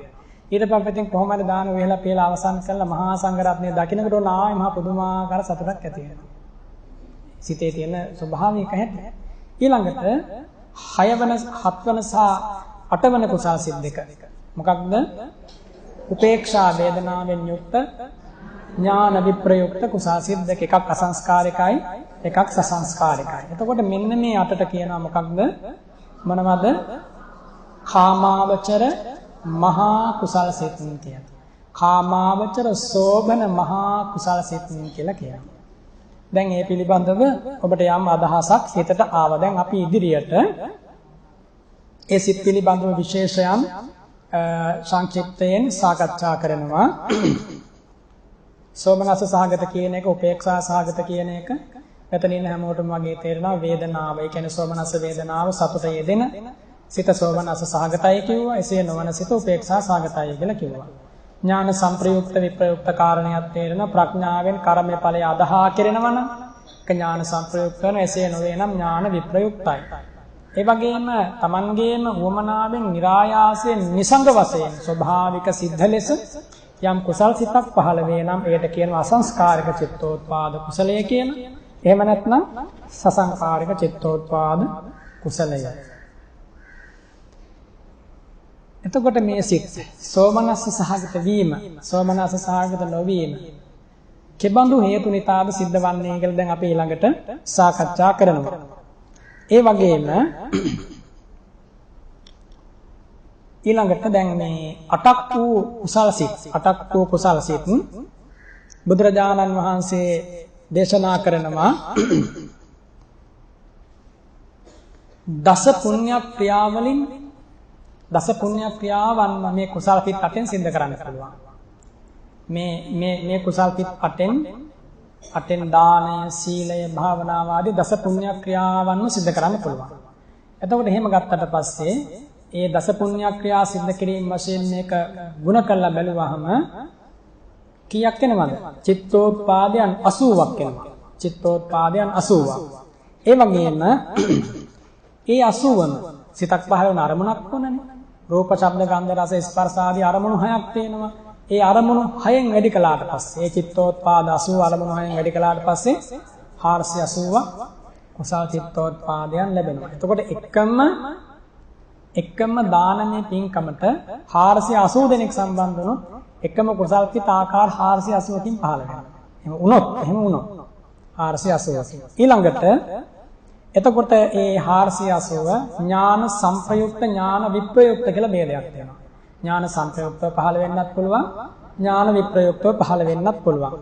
ඒ විදිහට ඒක දෙකට බෙදනවා. දෙකට බෙදුවාම ඥාන සංප්‍රයුක්ත සිත් 240ක් ලැබෙනවා. ඥාන විප්‍රයුක්ත සිත් 240ක් ලැබෙනවා. ඉන් අනතුරුව ඒ ඥාන සංප්‍රයුක්ත සිත් නැත්තම් ඥානය ප්‍රඥාව කියන කාරණය නොයදෙන සිත් තියෙනවනේ. ප්‍රඥාව කියන කාරණය නොයදෙන. ප්‍රඥාව නම් වූ චෛතසිකේ නොයදෙන සිත් 240 ගුණ කරනවා විමංශාධිපති කියන අධිපති ධර්මයේ සෙසු අධිපති ධර්ම තුනෙන්. මොකක්ද විමංශාධිපති කියන්නේ? ප්‍රඥාව. අධිපති ධර්ම 4ක් පහළ වෙනවා. අධිපති කියන්නේ ඒ චෛතසික ධර්මතා නැත්නම් ඒ ධර්මතා 4 ඒ වෙලාවට Tamanගේ අවස්ථාවේදී ප්‍රබල වෙලා සෙසු සියලු නාම රූප ධර්ම තම වසඟයට ගන්නව අධිපතිත්වයට යටත් කරනවා කියන එක. එකක් තමයි ඡන්දය, චිත්තය, ඊළඟට වීරය, ඊළඟට විමර්ශා. මේවට කියනවා 4ක් වූ අධිපති ධර්ම කියලා. සමහර කෙනෙකුගේ කුසල ඡන්දය බොහෝම ප්‍රබලයි. කුසල ඡන්දේ බොහෝම කුසල කරන් තියෙන කැමැත්ත අතිශයින් ප්‍රබලයි. ඒ වගේම කෙනෙකුට ඒ ඡන්දයට වඩා මම මේක කොහොම හරි කරනවා කියන කුසල වීරය බොහොම ප්‍රබලයි. ඉතින් මේවා කුසල වීරය වැඩනකොට අනිත් නාම ධර්මත් ඊට සරිලන ලෙස ශක්තිමත් සහයෝගයක් ලබා දෙනවා. කුසල ඡන්දය, කුසල ඊළඟ කුසල චිත්තය. කුසල චිත්තය. කුසල චිත්තය, කුසල ඡන්දය, කුසල වීරය, කුසල චිත්තය ඊළඟට ප්‍රඥාව. විමර්ශාධිපති කියන්නේ බොහොම දුරදක්නා නුවණකින් යුක්තව. උපක්‍රම පාවිච්චි කරමින් අකුසලයෙන් පිට මුදවාගෙන කුසලයේ නැවත නැවත තබමින් අපිත් අපක පරයන්කයක වාඩි වෙලා උත්සාහයක් වෙනවා හිත සමාධිමත් කරන්න අරමුණට ගන්න. කොච්චර හරි ගන්න බෑ, ගන්න හදන සෑම වෙලාවකම හිත විසිරෙන්නමයි වැඩියෙන් මේ විසිරෙන්නමයි බලන්නේ. අන්නේ වගේ වෙලාවක කලබලුනි ආයේ මේක මෙහෙම කරලා බලනවා. අපි හිතමුකෝ ද්වත්තිංසාකාරයේ වඩන කෙනෙක් කේසා ලෝමා නකාදී වශයෙන් මුලින් ඉඳන් අග දක්වාම මේක වචනෙන් සජ්ජායනා කරනකොට නීරස වෙනවා, එපා වෙලා නිදිමතක් හැදෙනවා. ඊටපත් හිතනවා නෑ මම මැද ඉඳන් දෙපැත්තට සජ්ජායනා කරනවා. එතකොට හොඳට නුවණ යොදන් වෙනවා මේකට. මතකයේ සතිය අවදි කර ගන්න වෙනවා. ආන්නේ උපක්‍රම පාවිච්චි කරමින් ප්‍රඥා ප්‍රබල කරගෙන නැතන් කෙනෙක් පින් රැස් කරනවා. එහෙම නැත්නම් ධර්මයේ පුරුදු කරනවා. එහෙම නැත්නම් නිවන් මඟ වඩනවා. බෝධිපාක්ෂික වඩනවා. මේ විදිහට මේ අධිපති ධර්මයන් තියෙනවා. අන්නේ අධිපති ධර්මයන්ගෙන් දැන් ඥාන විප්‍රයුක්ත වුණාට පස්සේ ප්‍රඥාව යෙදෙන්නේ නැහැනේ. එතකොට ඥාන විප්‍රයුක්ත 240 අධිපති ධර්ම 3කින් ගුණ කරනවා. ඥාන සංප්‍රයුක්ත කුසාසිතික අධිපති ධර්ම 4ෙන්ම ගුණ කරනවා. හැබැයි එතන මේම දෙයක් තියෙනවා. දැන් ප්‍රඥාව නම් වූ අධිපති ධර්මය යම් සිතක යෙදෙනවා නම් ඒ අධිපති ධර්මයක් සමග සහජාත වෙනත් ප්‍රඥාව නම් වූ අධිපති ධර්මයක් නැති නිසා අපේ ගුරුතුමෝ උගන්වනවා මේ වගේ වෙලාවක ප්‍රඥාව නම් වූ අධිපති ධර්මයේ හැර සසු අධිපති ධර්ම තුනෙන් ගුණ කරලා මේ කුසල් සිත් 15 වන ගණන සංඛ්‍යාව ක්‍රමය ප්‍රමාණය ගණන් හදලා බලන්න කියලා. මේක අමාරු දෙයක් නෙමෙයි. ඒ විදිහට ඒ අධිපති ධර්ම තුනෙන් මේ 240 වැඩි කරාට පස්සේ සිත් 720ක් ලැබෙනවා. එතකොට සංප්‍රයුක්ත සිත් 240 අධිපති ධර්ම 4ෙන් වැඩ කළාම 960ක් චිත්තෝත්පාදයන් මේ උතුම් ධර්මයේ තුල බෙදලා පෙන්නනවා. ඉන් අනතුරුව මේ ඔක්කොම එකතු කළාට පස්සේ 1680ක කුසල චිත්තෝත්පාද ප්‍රමාණයක් ඒ සත්වයන්ට ඒ පුද්ගලයන්ට පහළ වෙන හැටි උගන්වා වදාරනවා. ඉන් අනතුරුව ඒ සිත් 1680 කාය කර්ම, වචී කර්ම, මනෝ කර්ම කියන තුනෙන් ගුණ කිරීමෙන් අනතුරුව සිත් 5040ක්. ඒ සිත් 5040ම කුසල චිත්තෝත්පාද හීන වශයෙන්, මධ්‍යම වශයෙන්, ප්‍රණීත වශයෙන් වැඩි කළාට පස්සේ සිත් 15120ක් විදිහට මේ එකම කුසල සිත ඒ කාරණා අනුව දැන් මේව බෝධිපාක්ෂික ධර්ම වලින් ගුණ කරන්න පුළුවන්. ඒ වගේම සමත කර්මස්ථාන වලින්, විදර්ශනා කර්මස්ථාන වලින්, අනුස්සති වලින් මෙහෙම බලනකොට බුදුරජාණන් වහන්සේට විතරයි සත්වයෙකුගේ සිතක තියෙන එක හා සමාන සෝමනස්ස සාගත ඥාන සංප්‍රයුක්ත අසංස්කාරක සිතක් පහළ වුණා කියලා හිතන්නකෝ. ඒ සිත දහසකුත් දෙනාට පහළ වෙනකොට ආකාර දහසක් තියෙනවා. චෛතසික ධර්මතා ආදී වශයෙන් යෙදෙනේමයි නෙමෙයි මේ වෙනස තියෙන්නේ. ඒ ධර්මවල හීන ප්‍රනීත භාවයේ මත අරමුණු වල කර්මද්වාර වල දැන් මේ කියවෙච්ච කාරණා නොකියවෙච්ච කාරණා. ඉතින් එහෙම හිතනකොට මේ අටක් වූ කාමාවචර කුසල චිත්තෝත්පාදයන් මොනතරම් ප්‍රභේදගතව මේ සිතේ ක්‍රියාකාරීත්වය සිද්ධ වෙනවාද කියන එක ඔබ අදහා ගන්න මේ කියපු උද්දේශයෙන්, මේ නිර්දේශයෙන් මේ පිළිබඳව අදහසක් හිතේ ඇති කර ගන්න. නමුත් මේ සියල්ල ඔබට තේරුම් ගන්න බැරි වේවි. ඒ වුණාට කුසල චිත්තෝත්පාදයන් අටක් කාමාවචර වශයෙන් පහළ වෙනවා. ඒ චිත්තෝත්පාද අටෙන් හතරක් සෝමනස්ස සාගතයි. ඒ හතරෙන් දෙකක් ඥාන සංප්‍රයුක්තයි, දෙකක් ඥාන විප්‍රයුක්තයි කියලා මතක තබා ගන්න. ඒ වගේම ඒ කාමාවචර මහා කුසල චිත්තෝත්පාද අටෙන් හතරක් උපේක්ෂා සාගතයි. එයින් දෙකක් ඥාන සංප්‍රයුක්තයි, දෙකක් ඥාන විප්‍රයුක්තයි. ඒ සිත්වල අසංස්කාරික සසංස්කාරික භාවයේ මේවා සලකලා වේදනා ඥාන සංස්කාර, වේදනා ඥාන සංස්කාර නැත්නම් වේදනා ඥාන සංඛාර කියන ભેදයෙන් මේ සිත අටක් හැටියට බෙදී ගිය ආකාරය ඔබ මේ වෙලාවේ මතක තබා ගන්න. සියලු දෙනාටම තෙරුවන් සරණයි.